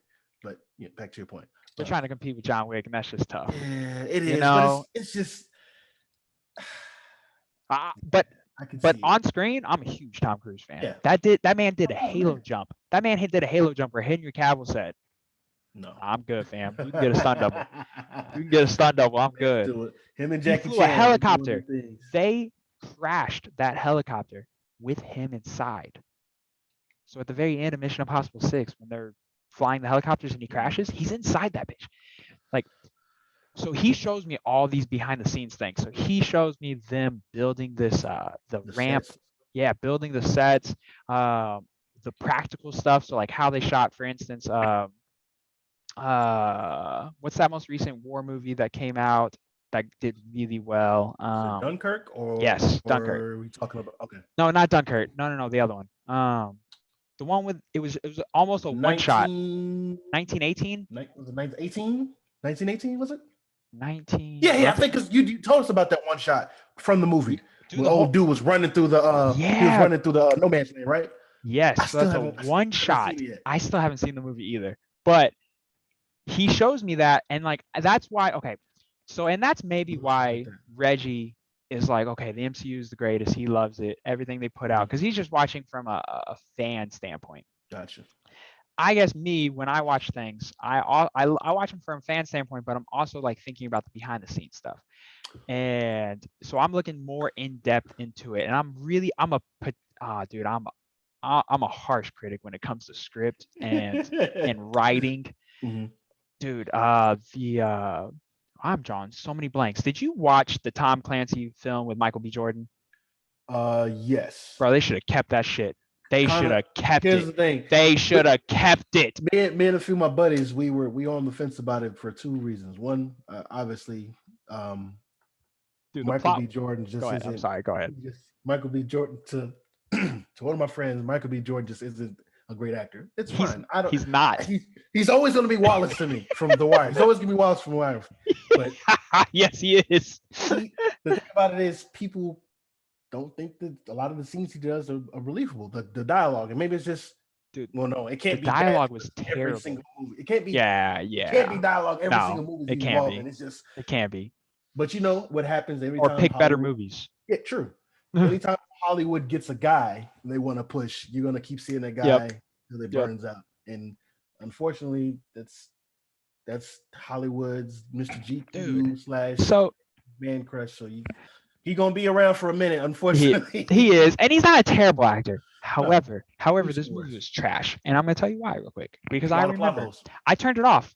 I turned the movie off 45 minutes. With 45 minutes remaining, I still haven't finished it. So, You're not missing anything. dude, this dog gets shot in his apartment, is bleeding to death, and then wakes up in the hospital. And they never once mentioned, hey, by the way, Joe saved you. That's all you got to do. That's all. Like, that's what frustrates me when it comes to this kind of stuff. Literally, that's all you have to do. So, like with Endgame, all they had to do is add one about the 10 particles. 10-second scene. That's it. All they had to do is say, hey, Ebony Maw created more pin particles. Nobody would have questioned it. I wouldn't question it. I'd have been like, oh, yeah, that makes sense. He's super smart. Okay, so that makes sense to me. So in this one, they kill his wife. Spoiler alert. Yeah. They kill his wife. He kills them all. One gets away, and he's left there, shot 4 times to die, wakes up in the hospital. How? Excuse me, did I miss a part of the movie? Like you check, like you hit your Apple TV or you hit your remote and you're like, did this skip? Like here, let me play, and you're like playing that back, you rewind it, you press the 10-second button just to make sure that it lines up, and you're like, that was 10 seconds ago. Okay. I mean, I know I smoked a little bit, but come on, bro. Like, what? And then 10 minutes later, this man is doing rehab, recovery, and then a scene later, he's in prison fighting 10 guards. This man just couldn't bench press he couldn't do the bands off the wall. And the next scene, he's whooping 10 guards with gloves. I mean, not gloves, riot shields and batons. And he's just beating the ass with no rehab. Yo, this is trash. I was so mad, dude. So I'm a stickler on that kind of stuff. Gotcha. That stuff bothers me. I can't just not watch that because John Wick has also ruined that for us because John Wick doesn't have a lot of plot holes. John Wick is a shoot 'em up that with a great story. With no logic to some, like this guy should have been dead. Yeah. I mean, I love the character, like Keanu Reeves. Like, how can you not root for Keanu Reeves? Like, you don't do nothing to nobody. Plus, I mean, the tragedy that surrounds it's like, you gotta love, and then just he already gets a bad rap because he's not that good of an actor. But this is perfect for him. Perfect. The dude can wear the hell out of his suit, and he's shooting people in the head with amazing gunplay. Like, amazing gunplay. Because you can tell he put in the work. The little things again. The little things again. See the video, the training video when he my man was like, and the way he holds the gun, the way he places the gun, trigger control is in the perfect. Trigger control, the way he reloads, everything is spot on. The hand-to-hand combat is so back to Shang-Chi. If the choreography is trash, Dane, I swear, if the choreography, if the movie cuts on right into a fight scene and it's like 2 hits each and these guys are knocked out, I'm done. I'm done. Waiting. My biggest pet peeve would fight anytime. When there's like a group. The waiting to be hit. Or when they're running at him with a gun in their hand. And then they get punched and you're like, yes, come on, man. You had a gun in your hand, dude. Yeah. Like, little things like that. So I'm a stickler on that kind of stuff. And I catch it all too. I don't know why. I hope that we get some really good hands. Yes. The man is being raised. The idea is the man is raised to be a killer with his hands. Yes, we have to have top notch. Yes. And we got a glimpse of it on the first trailer when he was whooping ass on the bus, and then I was like, that's what I'm saying. The first trailer was better. The first trailer was better, and it didn't even show anything. The first trailer was better. That scares me. I'm not saying it's gonna be awful, but let me help you out though. But you know what? This might be all a part of Marvel's plan. Unfortunately, show me unfinished CGI. Yeah. You know what? We remember when that Infinity War trailer dropped? At the very end, you got all the heroes running towards the camera. And they took that part completely out. The whole movie, I'm looking like, wait, Hulk is about to come through any moment now, and all the way to the credits, I'm like, no Hulk. No Hulk. It's true. It's It true, might be it's the bro. misdirection, and it might be the Just case. that final scene where they're pulling on the rings and neither of them Mhm. look like they're straining at all. Yeah. And it just reminds me of the live action Dragon Ball. That's all I can think of. That's all I can Oh, think of when I watch how it. about that, I was Lord? disappointed, man. I was disappointed. And Woo! but Yeah, on man. a more positive note, speaking of John Mhm. Wick and choreography and wonderful hand-to-hand combat, you know who the choreographer is for the Batman, right? No, who's that? The same guy that does John Wick. Okay. I'm not saying that that movie Hey, might be fucking phenomenal, but I'm saying that movie might be phenomenal, we know the movie's gonna kill it with the hand to hand because of the dude, trailer we got when Pattinson was breaking dude's arm, bro, like, bro. and he It, you can dude, hear it like the yeah, I'm like, this is the one, this is the cartoon I grew up on. damn, Literally, Batman yes, beating people up over yes, a yes, car that's double parked. Like this is it. I don't know what the guy did, but he deserved whatever he did. He deserved every bit of it because the dude was, I like he was dude. squishing, like he was juicing an orange or something. Like you could hear like the yeah. But That I'm trailer excited. that trailer is so good. Oh, and then Reggie wasn't that excited about it. That's also when I knew he was an MCU fanboy. Here's his thing too. People people are probably going to doubt the casting of Which doesn't Pattinson. make which I'm really cool doesn't with make it. sense because True. he is a phenomenal actor. He's a great actor. He's a great actor. And then the thing about it too is you gotta people still haven't learned back in the day when Michael Keaton was cast as the Batman, which some people say was one of the best versions of Batman, is Michael Keaton's Batman.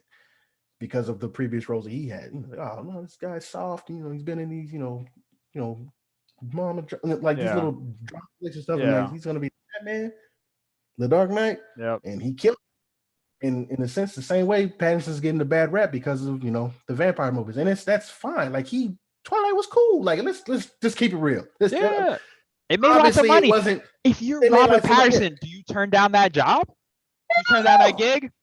No, What? No, sir, you no don't. That's like sir, turning down. That's no like turning sir, down Harry Potter or turning down no, Lord of the hell Rings. no. No, not a That's life. chance. You're not That's life changing. You life don't change. generational changing. Yeah, you're No, not, bro. no, Come on. true. No, no.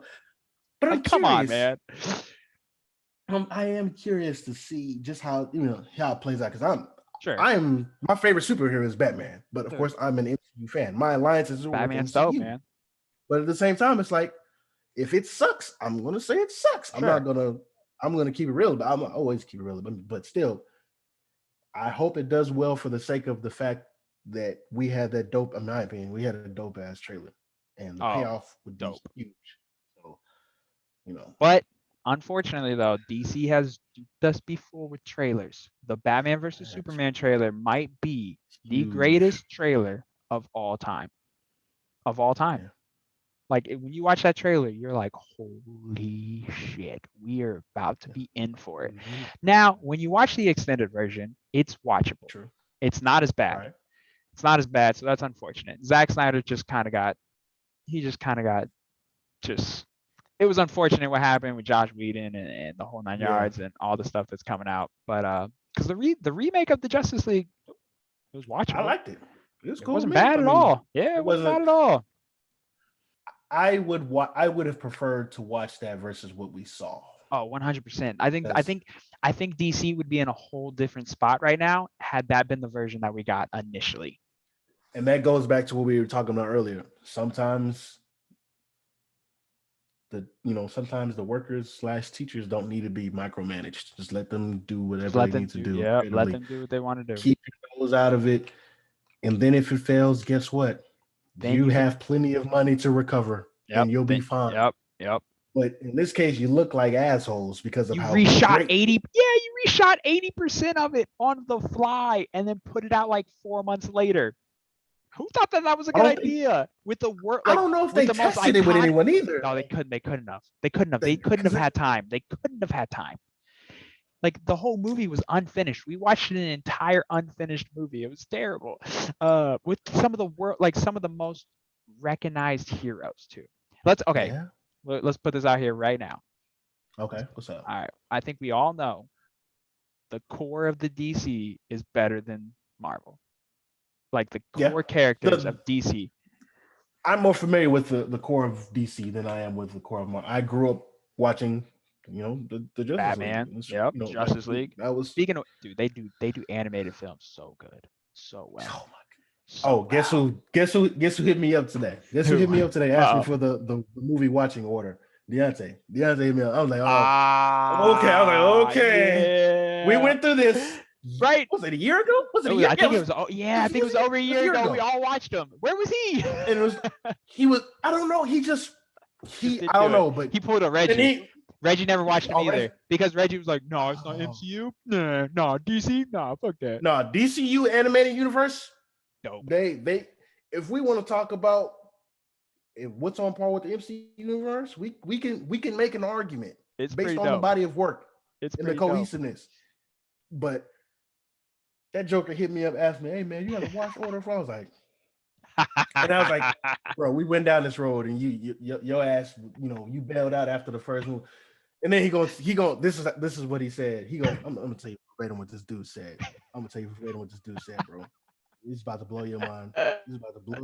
Nah, dude. He said, because he initially asked me for the watching order. I sent him the Willy Wonka meme of old dude, leaning on the yeah. I was like, okay. Then I sent to the list, and they said, I did watch Flashpoint already, so I'm on number 2 now, and I'm like. I sent a little clip of little gif of LeBron laughing like you about to sit there and tell me as if you put in some hardcore work, like you watch movies 1 through 8 or something. You went through an hour and 30 minutes of a Flash movie, bro. Like, come on, like. So yeah, so you know that a hard time about it. A new animated Batman movie came out yesterday. Was it Batman Halloween? Mystery of? Oh, okay. The Long Halloween Part 1 came out yesterday. Okay. Oh, dude, this cast is actually so. Old dude from The Boys. Okay. Jack Quaid. Okay. He plays in there. Alberto Falcon. You got Jensen Ackles from who's? Oh wait, no, I think he looks like the dude from Supernatural. Is that him? Yeah, it is. Okay. So yeah, from Supernatural, he's playing Batman. I haven't finished that last season too. Supernatural. Yeah, dude, that cast is fire.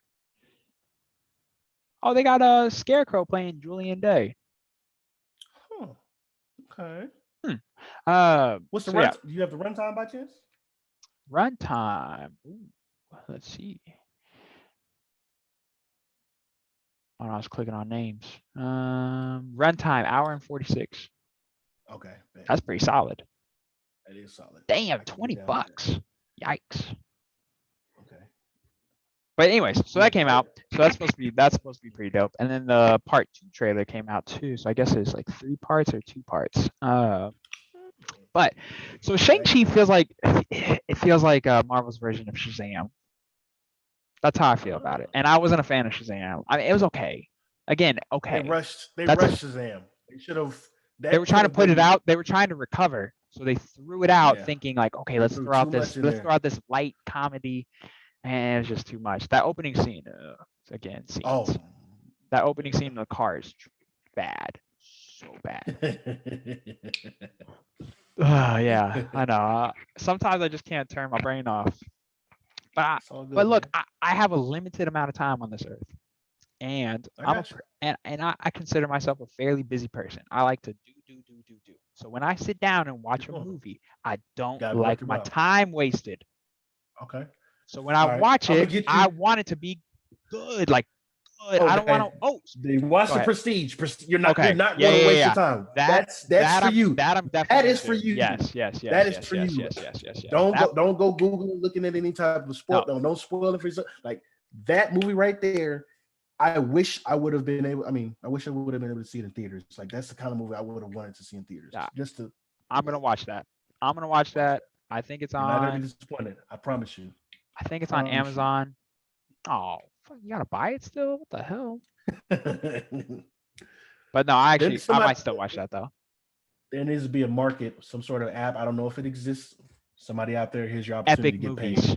Ooh, They need to we do should some start that. sort of app or some sort of database or some sort of search engine of where the hell a movie is streamed at. So I don't have to go scrounging, opening up all my apps to find it. First world problems, yes, You know, I you can know. just But you can there's just Google it, a, right? a simple, sometimes it's outdated though. Cause I remember I Googled a movie. I was trying to watch, what was it? It was a movie with, with Sly, with Sylvester Stallone from, it was a few months ago when I was trying to watch it. And I Googled it and I was like, what's on Netflix this month? And I looked, I was like, oh, okay, it's on Netflix. Hop on Netflix and it's not there. Right. Okay, fair enough. You're right. So you're right. It's like 99% of the chance it works. That's fair. That would be dope. But even to take that even a step further, we should just create an app that only has epic movies on there. Oh. So it has to be something. It has to be something like Quentin Tarantino-esque, Christopher Nolan-esque, James Cameron-esque. Like it has to be. Or old girl that shot Eternals, the director for Eternals, who just won Best Director. I don't remember her name, but something like that. Just someone who moviegoers is just so good at their job that you get lost in this world. Like just how you feel when you watch Lord of the Rings, Game of Thrones, when you watch these just super immersive things and you just take in the scenery and you completely forget that you're even living, that you're sitting on just a couch. You're like, no, fuck that. I'm there. I'm in the movie. I'm in the movie. Like that's when it's amazing. Like Ozark. Like when you just get so wrapped, oh dude, so good. Jason Bateman is just so good. Like when you get so wrapped up into those things, you just get so connected to the character that any emotion they have, you share it. You're like, oh damn, I'm sad too. Let me tell you something. I wish that I went to see the Lord of the Rings and the Fellowship of the Ring, or just the Towers and the Return of the King. I wish I went to see all three of those in the movies. Wait, you didn't? Because I did not. But here's the thing. When I watched my dog Gandalf show up to the Battle of Helm's Deep, I was ready to go to war, bro. I was ready. Like when I seen him, like at the top of the mountain, and you see the sun behind him, and it's like symbolic because he's like, Gandalf I think he was still the Gray. Yeah, he's still Gandalf the Gray at that point. And I was like, I'm ready to. I need a sword. I need a shield. I'm ready to fight. And I realized I'm sitting on the couch. Not to mention that it leads into one of the longest, until Endgame came out, the longest and most epic fight scene of all time. Oh my gosh. Dude, okay, so that's another thing. So he shows me these movies that are old. So for instance, like he showed me Alien. So Alien, they didn't have CGI back then. So how do they create these? Like how do they go into space and the whole 9 yards? Steven Spielberg? Yes. No. Was it Steven Spielberg? Oh, hold on. It is Ridley Scott. Oh, Ridley Scott. My bad, Ridley. My bad. Yeah, that was a close one. There's people watching this right now that just really just they were so this guy likes so movies? hard, dude. Yeah, they were so hard. And these guys who gave these guys the right to talk about movies? They don't even know Ridley Scott from freaking Christopher Nolan and oh man, James Cameron now, man. Get this amateur out of here. Yeah, 1 star. My bad, man. I'm sorry. Damn, there goes the podcast. So we'll never recover from this. So an alien, they had this machine, and she's in the machine, and she's fighting against the alien. And so she's fighting the alien in this machine, and he's showing me behind the scenes stuff. They had to have bodybuilders behind her, helping her move the machine because it was so hard to move and so like hard and strenuous, and it took so much strength to move the machine. So there's people behind her helping her move it, and then the alien, there's like 10 people holding the alien up by like strings and making it a puppet, and it's like you just get this appreciation for those things. So when you see movies like just kind of taking the easy route, you're like, come on, man. In the 80s, it looked better. This looked better in the 80s. And you're telling me you can't make your film today look better than that? Just cutting corners. Yeah, cutting corners. Goes back. Do the little things well in life, and you will be successful. Because at this point, everyone's trying to get to the top the fastest. If you do what you're supposed to do, you do the little things, you grind it out, you will get there, probably even before them motherfuckers, because they're probably going to give up before it anyways. And Uh, Loki time. My God. You're caught up, right? Oh yeah, Okay, of we are course. Yeah. What kind a of low question is key that? That was stand. silly. We That are was a low silly key question. stand household. Hmm. We love Tom Hiddleston, obviously, Dude, but man, is he crushing it or is he crushing it? And episode the re- 3, it was even better.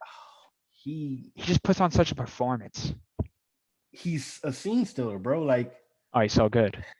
he, He's so good. Like the scene I don't where know he's how to getting explain drunk it. on the train. Oh yeah. He's good. I mean, everybody's It's like good. captivated because he's singing. Like even though Yeah, it's just so good. I'm just sitting there like this. I'm like, man, this is cool, bro. Yeah. Not realizing like they're like literally So are they at an dead? apocalypse type event. They can't, I'm in my head. I'm thinking like, how is it going to? How are they going to be saved? Like, the TVA, they're going to come through and like, hey, But is the TVA real? Who is the TVA? I think they're Because people from Earth. I think they're people from Earth. from My Earth. guess But is are they dead and then they went to the TVA? Because she said, if I'm not mistaken, she said that when she went into that woman's memories from the TVA, that she had already she's from lived Earth. 100 years, I something think like. she did something outside of her timeline, and then TVA came and scooped her up, and then maybe they Oh reset her yeah. brain, and they Okay. gave her the impression that she was getting killed. My thought process or my No, but that's a assumption, I good haven't point. That's gone. a good point though, because she said that they're all variants, which means they Yes, all had to e- deviate from their timeline. So then the TVA would scoop them up, but then they started working exactly. for them. Like, They are being okay, lied. The variants, which are part of the TVA, they are all being lied to and by the by powers the that main, be, but I'm saying by the I think it's timekeepers. the main woman, right? Yeah, I think the I judge, don't right? I think the judge. Yeah, I don't know if the timekeepers are real. I don't think so. I think they're false. I Yeah, think they I don't are think they're false. real because Owen Wilson's character knows nothing of them, And that's and he seems when like he's running shit. you remember he was talking about the jet skis. Like he would love to ride a jet ski, but Yeah. he thought it'd be Yes. unethical. Yes. Based on what we know now about her assumption or her telling him that old girl was actually from Earth in a previous life. My thought process, maybe he actually enjoyed riding jet skis in his previous life before he did whatever he did to step outside of time, and they scooped him up, Yeah. fried his brain, Because they wouldn't made him have think you would assume they have no human memories or any memories exactly. of them being He's before. seen a jet ski at one point. It's like, I really want to ride one of those. And maybe that's just him calling back his brain subconsciously, calling back to his previous life. I don't know. But But I, but oh, what you got? Go ahead. Hit me. Hit what you thinking? The well, hold wheels are on though. turning. What's going on? But Owen Wilson's character also said time Runs change differently, it right? runs differently in the TVA Mhm. and that he was born there. He, So would I don't think I think he's being lied to. I but don't think any of those though people are wouldn't born you there. have memories of being like wouldn't you remember being a kid? Like wouldn't you have went through like an aging process That's true. even though it still And changes time changes we've never differently. gotten to that point yet. Yeah, well, we've never gotten to a serious Uh, conversation like. So, what do you like? What did what did you graduate from? What did you do for yeah, fun? Like that type of stuff. yeah. If his all his memories are work related because time runs differently, that's Oh, how we then know for that. sure. That's whether, and I'm not sure if they're all just being plucked from different timelines or if they're all violators of time, and then of course they have their brains, fried and then reset. I don't know how it works, but I love being I love the theory of it in my head. Because it just it feeds more to my imagination of coming up with these different concepts, because I don't think we're gonna get a solid answer about how this concludes by the end of, was 6 episodes, I think, or 8, or Yeah, whatever six season episodes. We finale. got 3 more. We are not going to get everything neatly wrapped up in a bow. I feel like there's still gonna be some mysterious wonderings going on, and I'm here for it because And if it that just doesn't, means we get more Loki. yeah, if it doesn't end in a way that merges him back into the MCU, there has to be Yeah. another season. Like this can't be the last time we see Loki. Unless we just see him in other films, maybe they're lined up. Maybe there's a theory that the actual TVA takes place in the quantum realm. So we know that in Ant-Man 3, Quantumania, there's a possibility they're going back to the quantum realm. So maybe if this is the last and only Oh, season of Loki, the judge is the married or a boyfriend, Mary's girlfriend with Kang, yeah, Kang the Kang the Conqueror. Conqueror. Yeah. He's supposed to be the big bad, and That's the Yeah. apparent. So will we get an Easter egg by the end of the show of maybe I Kane? hope so. That'd be But dope. so, and then Reggie also was wondering that if the Lady Loki could be Enchantress.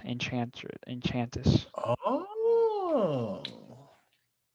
But I don't know if that's the case now after the third episode. It definitely seems like Lady Loki, but I don't know. Could be. Who's in? I don't She could even be know. playing. She could be playing. But for She what could though? be What playing would be dumb. her? If she really is Enchantress, she is really playing and dumbing herself down for the sake of getting to know Loki. Speaking of which, I Google it and the first thing to pop up, Loki variant. Oh wait, never mind. May not be Enchantress. I don't know, but they are talking about it, so it's something that is being brought up though. Oh. I don't know. I know. Whoa, that's one of Thor's most notable lovers. I didn't know that. Me neither. It says Amora the Enchantress. Maybe that might be a different person. Anyways, what were you gonna say? I'm sorry. Nothing. Yeah, different character. You were gonna say I know one thing, or I'll tell you something. Yeah, I know one thing. I'll be waiting on Wednesday. Yo, facts. I'll be waiting. Facts. The show is so good. It's the best of the three. Yeah. And that is not even close. Well, no, maybe close a little bit for Falcon and Winter Soldier, but that's just because but we knew what we were gonna get from Falcon and the Winter Soldier. Like we had a pretty good idea of what we were gonna get. Every week I watch Loki, I start the episode, I'm like, I have no idea what's about to happen. How are they gonna get off this planet? I don't know. TVA comes the same day. I don't know. That's the only thing I can think of. That's the only thing I can think of because there's no. They seem pretty doomed. You can't magic it out of this one. So you can't magic it around. I don't know. Never mind. No, tune in to find out. Yeah, man, I don't know, dude. And then obviously the judge is bad in some way. Yeah, she ain't telling whole truth. Nah, she cares. Nah. And then it was a really good point that y'all brought up in y'all's podcast about the Infinity Stones on how. Oh yeah. On how they're just another piece of. They're bottle caps in a drawer, bro. But that goes to everything in life. Another life lesson. Boom. We're gonna take another life lesson out of movie talk. Okay. Bet. Everything is based on the person who you're talking about perspective. Yeah. No matter what it is in life, whether you're talking about the pandemic, whether you're talking about job, whether you're talking about whether you're talking about a certain political topic, whatever it may be, it's all about what that person sees every single day. So instead of getting mad at everybody for having their opinion, try to figure out why they have that opinion and then try to help them shape that into a better, well-founded, full-rounded perspective. I like that. Because everyone's just so quick to be like, no, you're fucking wrong. And they might be. Everybody wants to be right. That's the problem. However, though, if you lived in their community or maybe in their life and you were seeing everything from their eyes, maybe you would share the same perspective. You don't know. It's a possibility. And so it's always you always got to look at everything full circle, fully around. You have to look at the whole thing before you can really evaluate your own decision. And don't be married to your ideas, man. If someone gives you the information that proves what you were thinking is wrong, then you got to accept that. You can't. I hate when people argue with a fact. When you give them a fact and they're like, no, that's not my opinion. Everybody knows that 2 + 2 is 5, though, bro. Oh my. See, it's like, dude, if I give you a fact, your opinion is null and voided. It doesn't matter. If I say blue whale is the biggest animal on this planet and you say, no, it's a cheetah, it doesn't matter what the fuck you think. That's when opinions don't matter and your opinion doesn't matter. I mean, they got a fair point, though, bro. Have you seen the cheetah up close? Bro. No, I'm playing. Dude, they say blue whales. So I have like I have a very weird like reward system that I do to myself. So if I I don't know, if I want to kind of like cheat on my diet a little bit, I'd be like, Okay. okay, if you do this, you got to do this. Gotcha. If I want to watch TV, I try to make it productive. Gotcha. So I watch a lot of I try to watch I'm watching more not I'm watching more documentaries, and Gotcha. particularly like the Nat Geo portion of Disney Plus. Gotcha. It's phenomenal. It is. And so I'm always watching the nature shows. And one of the ones was Wild Chile. They bring up the blue whale, and they were talking about how they sometimes that the blue whale just disappears. The largest fucking mammal, sometimes they can't find them, and that they know very, very little about these animals. And I thought that was so fascinating. This ginormous creature, sometimes they just lose them. They just don't know where they go. You know what that can speak to as well? Well, How big and aliens. mass. Yeah, true. How big and massive the ocean is. Dude, for real. That's what I thought too. I was like, holy shit. How do you lose an animal that large? There's a mysteriousness that surrounds the oceans as well because of just how much of it hasn't been explored. Like the depths of the ocean. Crazy. We have no idea what creatures are living down there. And they've changed, and the ones that we have found down there, they're so mutated because of where they live in that pitch black water. No sunlight. Hell Dude, no. they're all transparent. You can see through all of them. It's so crazy. And I'm always so fascinated how the ecosystem works. In Chile, in the rainforest, this marsupial. Okay. It's an ancient marsupial. I think they said it's been around for just millions of years.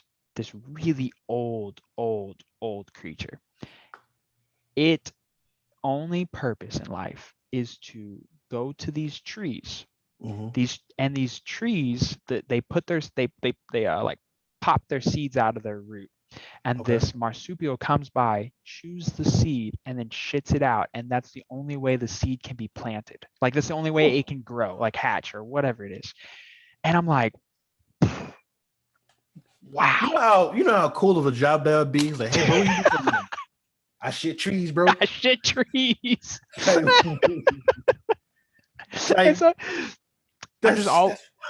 I'm always so fascinated because you can always tell when something's coming up. It's like this snake has 1,000, like this snake is one of the most venomous, and they always say it in a way where there's like a butt coming because whatever is about to kill it is immune to their venom, and you're like, what are the odds? You can eat it, and you're also immune to its venom. It's just like, dang, dude, this is just everything is just so connected. Your stomach acid's got to be on some serious stuff of. The most venomous snake does nothing to you. It's like, I burped, and that was pretty much the worst. Good, no big deal.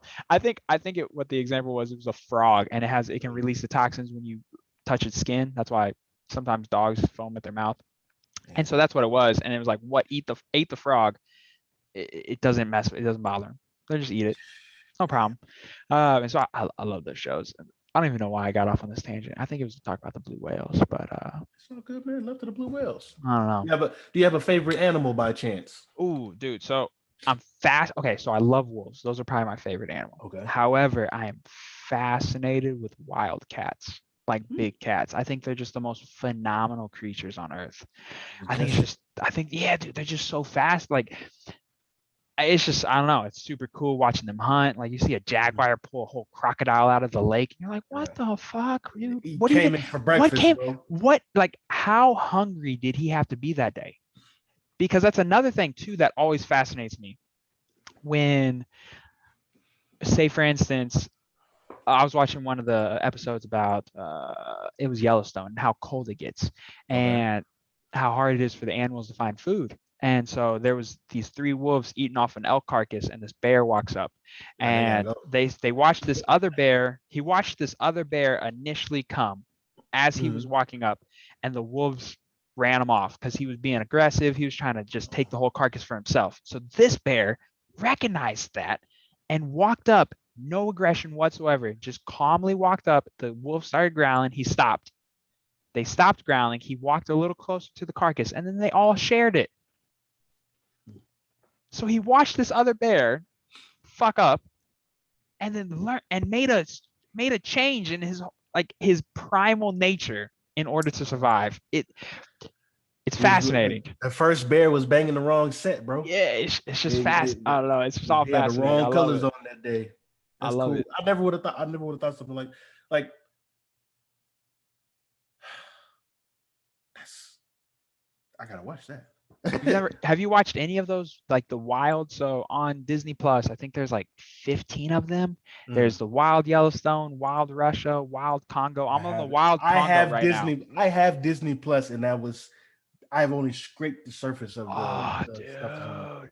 So I'm watching the Wild Congo right now, and look up this bird. You have your phone or you have Google in front of you? Of course. Look this up. I'll get Jeffrey to edit this in. Right, what time is it? What time is this? About 2 hours. Okay, 2 hours. Hold on. It is. Oh, dude, don't tell me I deleted it. No. Hold on. Oh man, don't let me down, bro. No. I got this. Find that bird.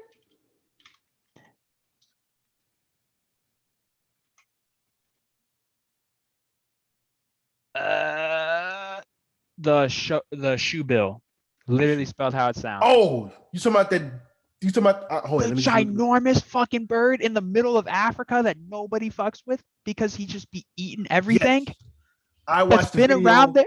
Dude. I watched a video on TikTok about 10 crazy facts about that thing, and savage. I will not, because their wingspans. The wingspan itself is bigger. They compared it. I forgot who they compared it to the LeBron James wingspan. And they would wear a size 3 on their foot. Nope, I'm good. Keep them things away from me, bro. For real. And they put me on the back of a milk carton. They look like a dinosaur. They're scary looking. Dude, they're terrifying. Very, very terrifying looking. And then the beaks themselves are so strong that nope, I'm good. Dude, they're terrifying. And there's another bird. And then the clicking that they do, bro. Nah, I'm good on that. It's like just, a little nah. Man, it just nature is fascinating. It's so fascinating. Terrifying. Australia. It is terrifying, but it's beautiful. Australia. Do you hear about? Oh yeah, it's crazy. Spiders and snakes coming out of people's toilet. Like one of the places I'm never going to visit. Dude. I'm the same way. I'm like, I don't know if I want to go to Australia, but I'll probably end up going. It's too beautiful there, and the people are supposedly so nice, super friendly. Just. I mean, you kind of have to be if you can go outside and get killed by. I bet you they're savages. I bet you they're all savages. I bet you the stuff that we complain about on a day-to-day basis, it don't bother them. Giant spiders outside your apartment door. No, they live with. I think 7 of the 10 most venomous creatures live on that continent. They ain't worried about shit, bro. They're not complaining about working a 9 to 5. They're like, oh, 9 to 5, no problem, man. Overtime, yeah, sign me up. Like, not they ain't tripping, dude. But yeah, the nature, it's super cool. It's wonderful, and just how everything just coexists and just works with it, and everything has its balance. It's cool. But yeah, Loki though, I don't know what's gonna happen, man. I think I enjoy that part most because we know that we're obviously now we're halfway there, and whether this is going to conclude in a way that in a nice little tight red bow, or if we're just going to be left hanging in whatever the fate of Loki, the character, and his future in the MCU, which I hope there's more of, but I hope that I will be at peace by the conclusion of episode 6. Because I look forward to this project more than anything that was released on Disney Plus, because we're such big fans of Loki and the character. Yeah. And then just the complexities that surround the tragic life that he lives. Jeez, it's tragic life. Him and Thor. Really though, him and Thor kind of got fucked up lives, man. Straight Other up. than being like a god and stuff and being powerful, but wouldn't that and not broke. Like hear this part. Wouldn't being a god, like as Thor, for example, and he's thousands of years old, that's gotta suck. Knowing that everybody double-edged sword is gonna die and you're gonna continue living, and it's like It's a That's double-edged sword, which reminds that's me of something I was going to bring up earlier. Have sad. you watched The Old Guard on Netflix? Yes, So with Charlize Theron, right? pretty good. I hope Pretty there's a pretty sequel. good. We hope because me Yeah. and my wife watched it. We hope there's a Yes. sequel because the homie that they left, or not left, but the homie Yeah. that didn't make it out is Mm-hmm. drowning and dying over and over. Yep, And dude. like What? that's Okay. What is more? Can you think of a more torturous way to kill someone who's immortal? Or I over mean, and to over. torture someone, Fire, or but you would eventually not be on fire, right? I Like, mean, I guess if you just forever caught them on an eternal fire. flame. If there's some sort of eternal flame that doesn't go out, Yeah. probably being burnt. Because there's someone that's been close to a fire not being burnt, or Yeah.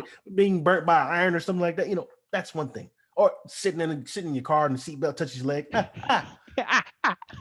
And I don't know, not everyone has experience or near death experience with drowning, but if you have, then It's like not fun. that's not fun. No. The fact that people drown literally by cups of water, but the fact that she has been, and this is for hundreds of years, she's been I think it dying. was like 1,000 years. Oh, yes, Because right. isn't She's she been over from? times. Was it like Yeah, during the movie? she's from like Right. She's yeah, from because back it in the day. happened. She's way from back in the day. They old. Because it Yeah, was yeah. Was it the during the Salem Witch? No, I think it was before Salem that. witch trial? I think it was no, I think it was during the Crusade, or like it was during the medieval Yeah, times. I think it might have been the Crusade. Yeah, and they dropped it to the bottom of the ocean for something. I said they gotta find And her, bro. yeah, They gotta dude, find her, bro. Because that's dude. just thinking about like the concept itself. Like, I mean, it was a amazing idea. And of course we got what's it, Mordor from Doctor Strange. Chiwetel Ejiofor, I think his name, Ejiofor, Mm-hmm. I'm gonna say. He was in there too, so it was kind of Yep. cool that I thought it was off of his head. I was like, bro, they gonna kill you. They gonna But kill he you. turned, to the good side. He turned to the good side. Like, I still would have killed him, probably. yeah. I mean, as savage as Just, they were. oh, dude. And Like, they were. What had me from the very beginning is when they were carrying both their medieval weapon and the gun. That's when I was like, I'm sold. I'm sold. This movie can do whatever they want from here on out. Bro. I'm sold. And like it's a Netflix original, right? If I'm not mistaken, right? And then pop. Yeah. That is. So they crushed it. That's one of the ones that they did really well, because let's be honest, the Netflix original movies are pretty bad. Triple Frontier, trash. Chris Hemsworth. Oh, don't bring that up. Oh, you didn't like it? I'm gonna ruin that movie for you. Oh no. Bro. Okay. Just from the standpoint of the action scenes were cool. Shoot them up and however, gunplay. How does this man survive 2 hours of shoot 'em ups just to get shot from behind by a little ass kid who comes, by the way, out of fucking nowhere? He least expected it though. No, he least expected it because he couldn't have been there. You could see the shot behind him. He was not there, and then all of a sudden he was there. Come on, man. Come on. These are the same. Look, these are the same kids that he beat up with his bare hands in the alley. He underestimated the ability of that kid to take him out. And then he didn't even die. Yeah. Hey man, that's Chris Hemsworth, bro. You said it yourself. He's a guy. That's Thor. You're right. No, it was all right, man. It was all right, but the ending bothered me. No, it wasn't bad though. Yeah, Triple Frontier was horrible though. That was terrible. It was a waste. The cast is fire. The cast was amazing. Fire. The concept was amazing. And I was like, wait a minute, why did we watch this thing? Yeah, the cast was fire. You had Charlie Hunnam, Ben Affleck, Oscar Isaac, Pedro Pascal. You had those two guys in the same movie, Pedro Pascal and Oscar Isaac. Speaking of which, have you seen Narcos Mexico, right? No, haven't. We started talking about how that needs to be on my watch list. It has to be. Watch list. I watched the first 3 seasons. Yeah, and I think this was the 4th one. Well, technically completely different. They don't tie together. I mean, they do the names Pablo themselves, but they're not for like one episode. But other than that, it doesn't tie together. I stopped there. That's one I need to go back to. You have to, because one thing that my friend Trayvon said yesterday, he was like, I hope in Shang-Chi that there's some native Asian language being spoken during some of the movie. And Oh, it hit me then. I was like, is that why Narcos Mexico is not just an average show? Is it because that, or not no, not one of the reasons, but again, it goes back to those little things. It's like the whole show is in Spanish because it right, takes place in Mexico. They should speak Spanish, and then the DA agents speak English. Makes sense, right? right. Uh, and so again, when movies take the short route and they just put everything in English, it's kind of so this whole thing about Shang-Chi, the same thing with Black Panther. Gotcha. It's about actually owning that not owning. It's about shining light on the Yeah, culture, right? right. So how are you gonna have this entire movie if there's No no dialect that speaks. Mandarin, no That's Cantonese tough. being spoken, no nothing. Uh, Like there has to be something, right? maybe. Or how else are you actually showing this culture love if you don't actually put in their native tongue? It's just another way to be, yeah, I don't know. That's why I we're mean, not gonna get down this road, but that's just another thing that just is kind of and like why. it might be one of those situations that I mean, as we get closer to the date, maybe it's something we hear about, and maybe Yeah. in the movie we hear something about it. But I was gonna say something or tell you something before. I'm not trying to sidestep No, go for it. the show. This The whole thing the is a movie tangent. the You're movie that good. you've just torn up. I'm not gonna sidestep that. But I didn't. The actor that played Pablo Escobar, I had no idea he didn't speak Spanish. The dude was his primary, if I remember correctly, his primary language was Portuguese, Okay. and the dude had to learn it. He had to learn Spanish, and like I would have never known by just how. I mean, I'm assuming everything he was saying was pretty, accurate as far as the the language itself is, but just the acting itself, the mannerisms, and then just the delivery. I thought that was dude's first language, but Yeah. apparently not. He didn't know how to speak a lick of it until he got the role, and he was like, "All right, bet I'm hitting the lab." And I love that. I love it that. kind of just like, man, That hard work, yeah, that effort that goes into that kind of stuff, man. It's just it's awesome. I like that kind of stuff too. And plus he does a really good job in that show playing Pablo. Um, but yeah, you have to watch Narcos Mexico, okay, and mainly because of Diego Luna. okay, Dude, kid, okay, just okay. out the park. Let's see here. Just out the park, Dane. Like he just kills it. He's Hmm. so good. Absolutely crushes it. I hope that I think there should be another season, hopefully, but Where have I seen him at? I've seen him uh, in something. oh, he's been I in a saw lot. last. He's been He in was a in lot of Dirty good stuff. Dancing. He was in Havana Oh, Nights. he's been He was in in Havana. Remember that? he's also been in Rogue One, Okay. which Eh, best Star Wars movie. No, eh, eh, really? eh, What? eh. Really? Yeah, man, I don't know. Really? I don't know about that one. I don't know. I don't know. Definitely not any of Interesting. the. Okay. Definitely not What any of didn't the. you like? I thought it was so good. Okay, I'm curious now. I'd have to go with. Hmm. If I had to really put my put my thumb on my thumbs up across the board for one Yeah, particular I just show. thought it was so cool to see the behind the scenes of movies that we already seen. Yeah, yeah. I thought that was a cool I concept. get that. I was like, but the best one. Oh, dude, I think they kill it. I just think they kill it. I think the performances are just again. I'm big on that kind of stuff. The writing, the acting. Like Gotcha. I think they just do. When they really just commit themselves to that character, and everything that you just believe that they're that character, and that's all you Gotcha. see is them as that character. And I just think that out of all the Star Wars, I feel like that one puts on the best like performances. Mm. I enjoyed it. It's tough because with the OG movies, our main character is probably one of the worst actors in all of the movies. He just wasn't, and I love what's his face? Mark. This is Mark. Mark Hamill. Mark Hamill. I love Mark Hamill, but early on in his career, it wasn't where it is right now, and that's okay. But then if you go back and say, then the prequels they're considered, Mhm.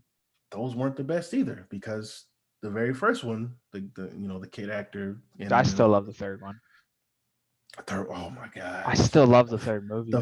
the fight sequences in They're 1 so through 3 good. is just They're so good. That third and final fight scene, so much emotion. it's So much emotion. and you can feel it because they're Yeah. swinging those things. So, and they did that. Hate. So that's another. Again another one of those things. If I'm not mistaken, they actually did that. That's them. They didn't speed that up. They didn't shoot it in fast forward. Like they didn't add any special effects to it. That is them swinging the lightsabers that fast in that rhythm. That's them doing it Some good themselves. choreography. Yes. That's the little things, Dane. That's the little things, man. It's so good because you can just tell, like you said, in that fight scene. So much emotion. There's so much emotion and you can feel it. You're watching and you're like, holy shit, it's going down. Like this is to the death and nothing other than the death. He's so smooth in all of his moves, but then you see his fighting stance and the method of his attacks is not so much as defensive anymore. No, they were trying to slice each other up. I gotta kill this kid. Mm-hmm. He should. I mean, I guess he knew. Well, maybe he didn't. He just left him there. That was kind of fucked up. He should have killed him. I mean, just if you had love for this person, wouldn't you have put him out of their misery? He killed all those little Padawans, though, bro. Remember he killed all them kids. I mean, in his defense, I think he been lights out. Giving him a slow death was probably what he deserved, but he didn't know just the willpower that he had and how much evil had already consumed him, that it was possible for him to will himself to stay alive. And he should have known. Think about all the movies you've seen, all the movies, scary movies with crazy bad guys. You can't kill no crazy bad guy with a shot in the chest. Look, Halloween trailer just dropped yesterday. Oh, where? A new Halloween trailer, and it's good. You haven't seen it? Dang, bro. So I'm not gonna lie.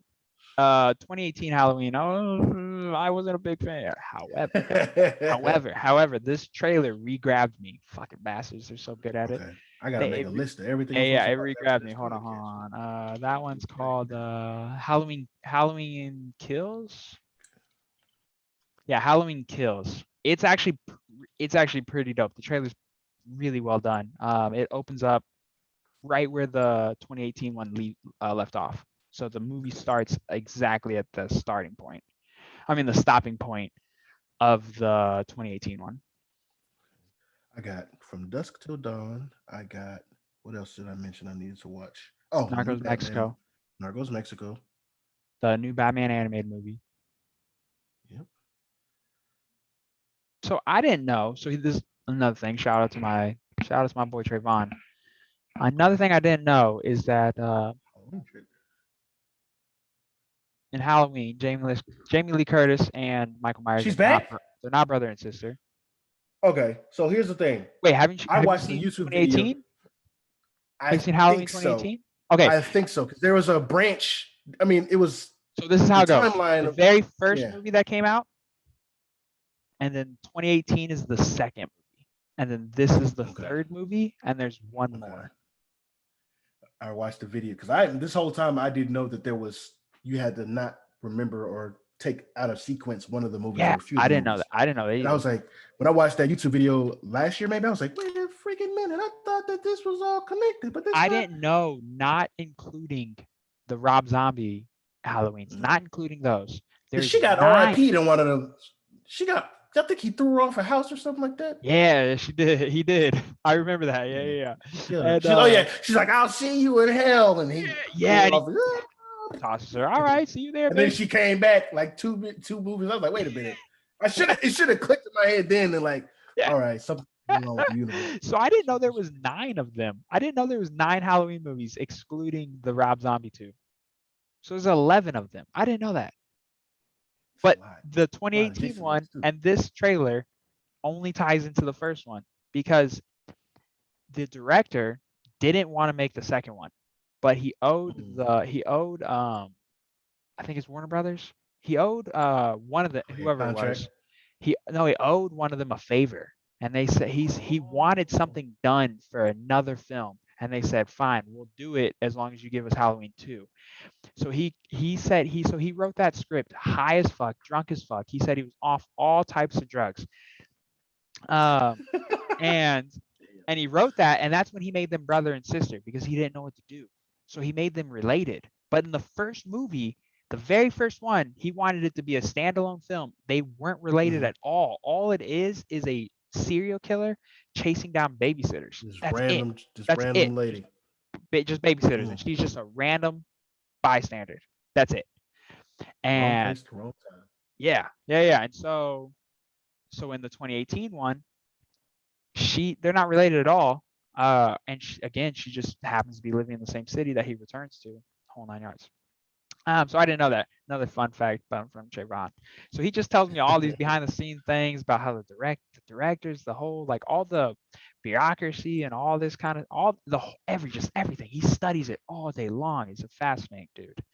Um, there is something else I want to discuss because I've been doing this with As all my newly found fathers. Go ahead. What you got? as long as my thing is doctor, the doctor from the Halloween movies, Dr. Loomis. As long as they bring that character back, I'm cool. I Because don't think they I don't think they that did. character himself, I don't know if it's the actor's still alive, if he's not, God rest his soul, but the character itself has to be brought back just because I need to hear him screaming, Michael, Michael. So there is Michael. somebody in the Halloween 2018 that does scream his name like that. Hold Okay. It's like they do it every. It seems on. Oh, like every Doctor. movie. No, he is in it. He is. So it Dr. is Loomis Doctor is in there. Loomis. Okay. Hold on. Let me see.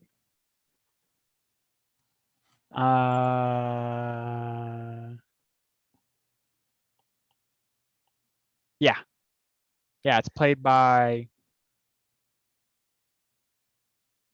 Donald Pleasance, I think. I don't know. Anyways. Yeah. Back to your question. My bad. No. Hey, like I said, this whole thing's a tangent. That's what I do best. Everything's a tangent. It's just that's why these things end up being. I mean, we're already at 2 hours and 30 minutes. That's just how it happens. But I do want to end it on a more serious note. I ask all my new my new fathers this, or new parents this, I should say. For sure. What's one thing that you want to make sure you instill in your child? Like what characteristic? Or few, whatever you got. Man, that's a good one. That is a good one. Whew, man, that is a good one. Right now, it's just it's honor and respect. Um, he's Langston, my son. He's at this age right now. He's not two yet, but I feel like he's been two. I feel like he's been two. He's at the age where he understands. I think he's starting to get a concept of. No, he has the concept down. Anytime he gets something, receives something, he says thank you. And I grew up in a military family. Same. My stepdad was in the military. My father was in the military. My grandfather's in the military. My sister is about to go to the military in a few weeks. And a lot of what you'll find in a lot of military households is there is a system of respect or just a system of honor. And that's one thing that I want to instill in him, just regardless of who it is, if it's an adult, someone the same age, they deserve this. They deserve respect. You treat others the way that you want to be treated. I know that's a super cliche, but very often, especially now, a lot of, I guess it feels weird saying that I used to feel like I was a younger person, but now just actually being an older person, you see how these kids move now.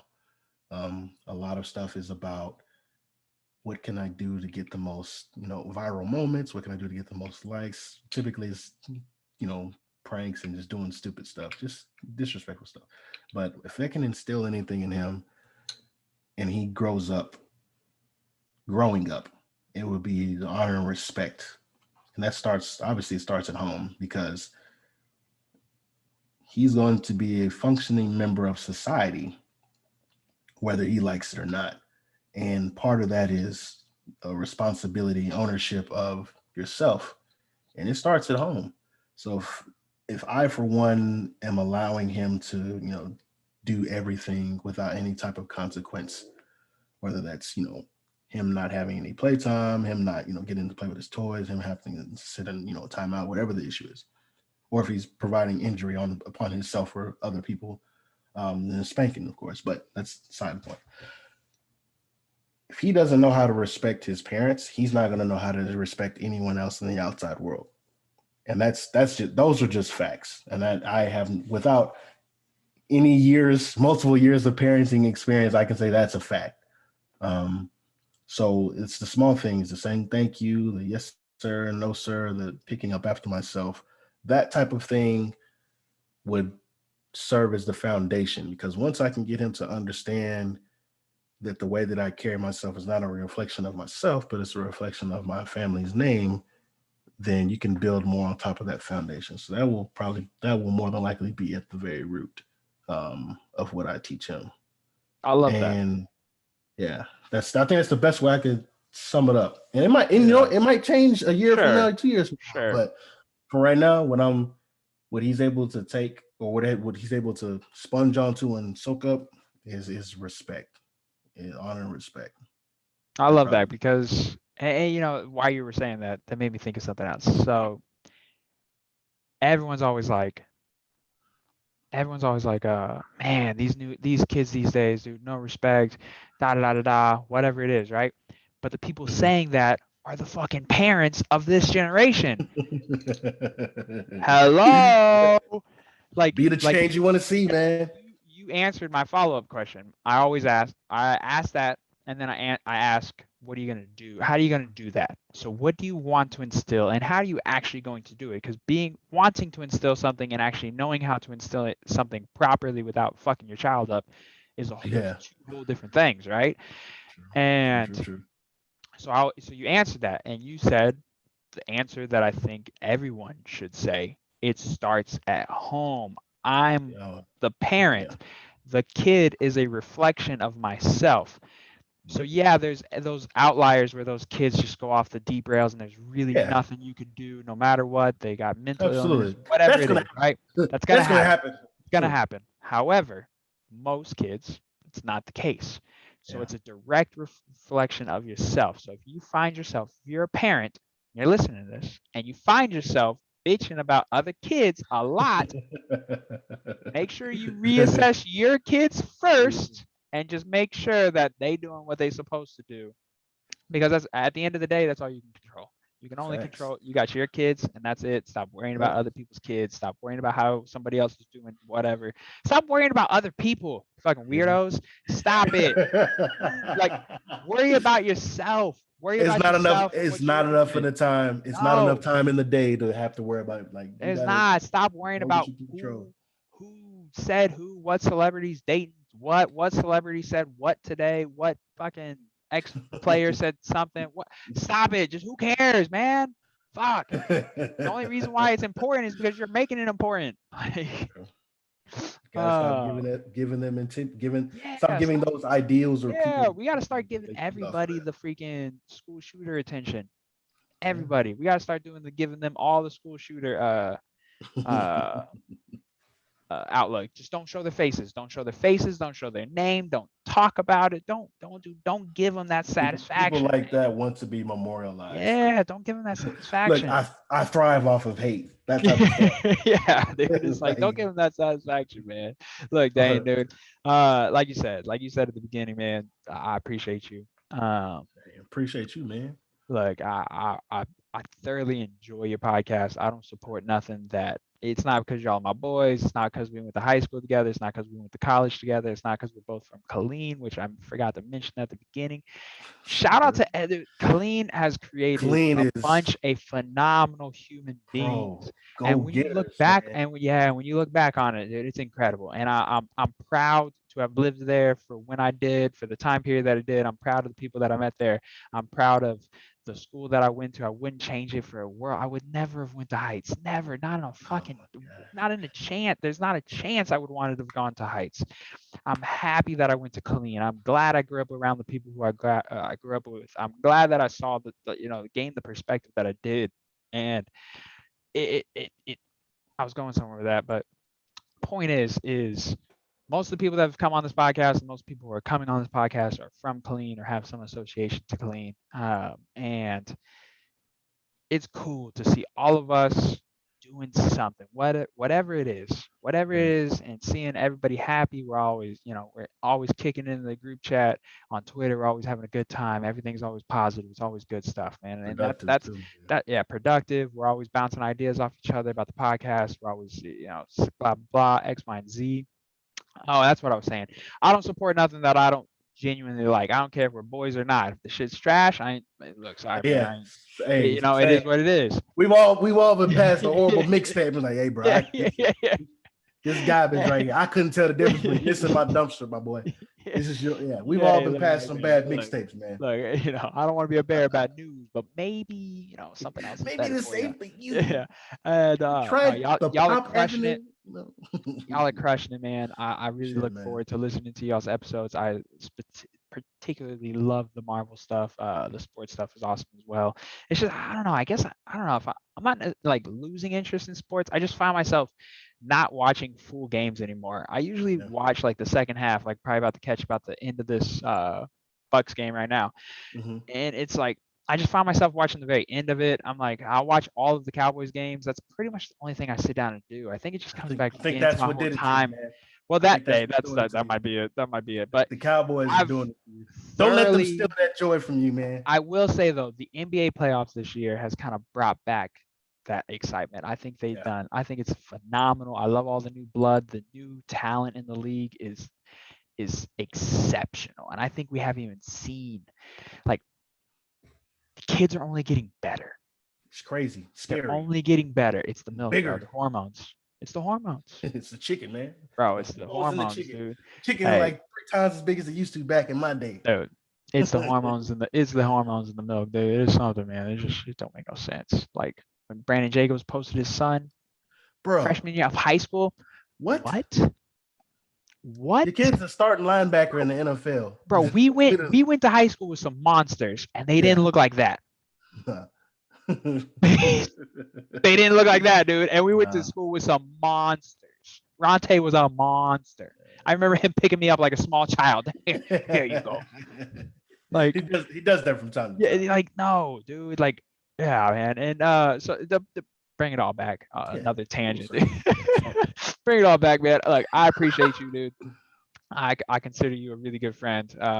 You, Deontay, Reggie, all my boys.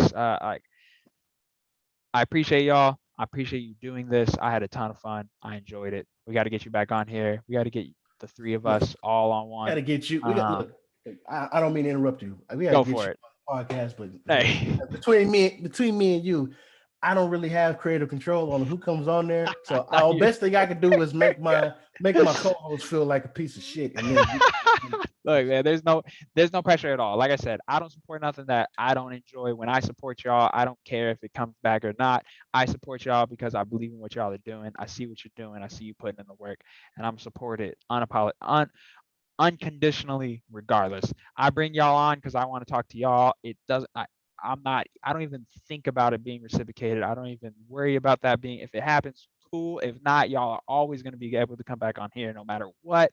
I'm going to bring the two of y'all on here together. We're going to have a good old time, man. And so none of that, I don't stress about none of that stuff. I don't take none of that. I try not to take none of it personally. I slip up from time to time and I get insecure from time to time, but for the most part, man, I try not to take none of that stuff personally because we are nothing but human beings, man. Life's so much easier when you don't. And just know that half the time the things that you're thinking in your head, they're not true. It's just some shit that you're creating in your mind. Like all your friends still love you. Stop thinking in your head like, oh, he didn't text me back the right way. He put a period instead of an exclamation mark. He's mad at me. Like we gotta stop. We gotta get back to communicating to each other. Call each other. Tell your people. Call your people. Stop texting them. The whole nine. Yeah, look, man. Anyways, guys, I hope y'all had fun. Dane Beasley. Dane motherfucking Beasley, everybody. That was a blast, man. I really appreciate you. Hey, look, I appreciate you, Brodey. Appreciate you, man. Go ahead. Shout yourself out. Oh, no, when you told me, it was like, yeah, man, it's already 2 hours and 30 minutes. I'm like, wait, what? I was like, wait, like, no, I'm looking at the window. I was like, I know It's good. they're always like, Jordan, why is the episode so long, man? I'm like, bro, it's just how it happens. This is genuine conversation. Yeah. This is genuine conversation where we're thinking out loud, we're bouncing ideas off each other. We might say something that maybe we look back on tomorrow and we're like, okay, maybe I could have tweaked that a little, but we're just sitting, In the but moment. we're yeah, It's in the but we're in moment. the moment. We're just sitting here having a good time. And that's why, look, regardless if you like, enjoy, agree, disagree, love, hate Joe Rogan, what the man does is incredible. He puts himself out there to 10, 20, 30, 40 million people Yeah. every single day where he's thinking out loud, unscripted, unedited, and he's Yeah. thinking out loud. He's just bouncing ideas off of it. And it might not even be the way that he feels tomorrow. And that's the same thing for this. It's the same thing when y'all are on the air. Y'all might say something that whatever. Someone's gonna be like, like, look, Shoot. we're all just bouncing different things off the top of our heads. It comes to our mind, we say it. Yeah. That's the And way it goes. You, and it you got to be responsible enough to call your, like I do it all yep. the time. Call I yourself out call about it. myself out. I'm like, man, why'd you say that dumbass shit about the Cowboys Yeah. 2 years ago? Yeah. Come on, bro.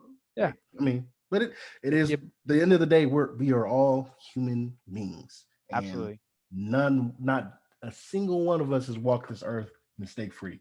Nope. But you hit the nail on the head about just, I mean, pretty much everything, bro. Just it's put the words out there, put meaning behind the words, and if there is a truth if there is the truth that you come across, acknowledge it. Correct Yeah. your thinking, man. Yeah. Like Correct your thinking, accept that's the truth, yeah, stop with the biasness just because someone tells you something that you don't agree with. But if it's yeah. the fact, it's the If it's a fact. fact, it's a fact. You gotta take it for what it is, and you gotta find a way to sculpt your thought process, man.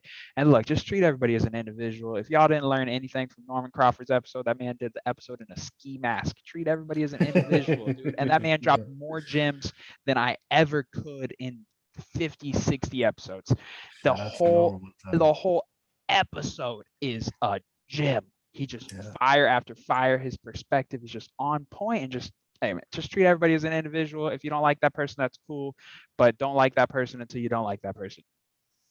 Yeah, for sure. And like you said, my name is Dane Beasley. I can be found on the Duo Sports and Stuff podcast. You can also find me on, I think, Twitter and Instagram. It's also Facebook, LinkedIn. You can send me a messenger pigeon if you want to as well. My handles are Dane BTX, TX because it's the greatest state in the world. It's the greatest state in the United States. Texas. I mean, we actually Hey, should be our own country. We're keeping it on. it's a But phenomenal state. It's a phenomenal it's, state, man. Um, look, that's a whole. We can start a whole nother conversation on that, but we fact. not because it's getting late. You got a wife to get back to. Oh, awesome. Almost forgot. Shout out to your wife. The same Shout out to thing the I wife. said. Hey, same thing I said to Deontay, bro. Yeah. Don't take this for granted. The fact that you can sit down, have a 3-hour conversation, and not one person has come through that room. Not once has she knocked on the door. Not once has she texted you. Well, I don't know about that, but She does but better. No, I'm playing. But oh, damn, ruined it. Well, there goes the moment. no, Oh, it's the same so thing. It's the same thing that I told him, man. I was like, it's wonderful to see y'all succeeding in life, but then also on the back end, y'all have someone who supports y'all in what you want to do, and absolutely that's cool. Don't take it for granted. That's a hard thing to find. Shit, but it's cool, man. And appreciate it, man. shout out to her. Shout out for her taking care of the kid for 3 hours while we had this fun conversation while we did this. No money, fun. Like, shout out to her. So yeah, that's what I want to end it on. Shout out to her, Miss Beasley. Shout out, and then Dane Beasley. Thank you so much, brother. I really Hey, appreciate you. And hey, guys, we'll catch you on appreciate next episode. Boom. appreciate.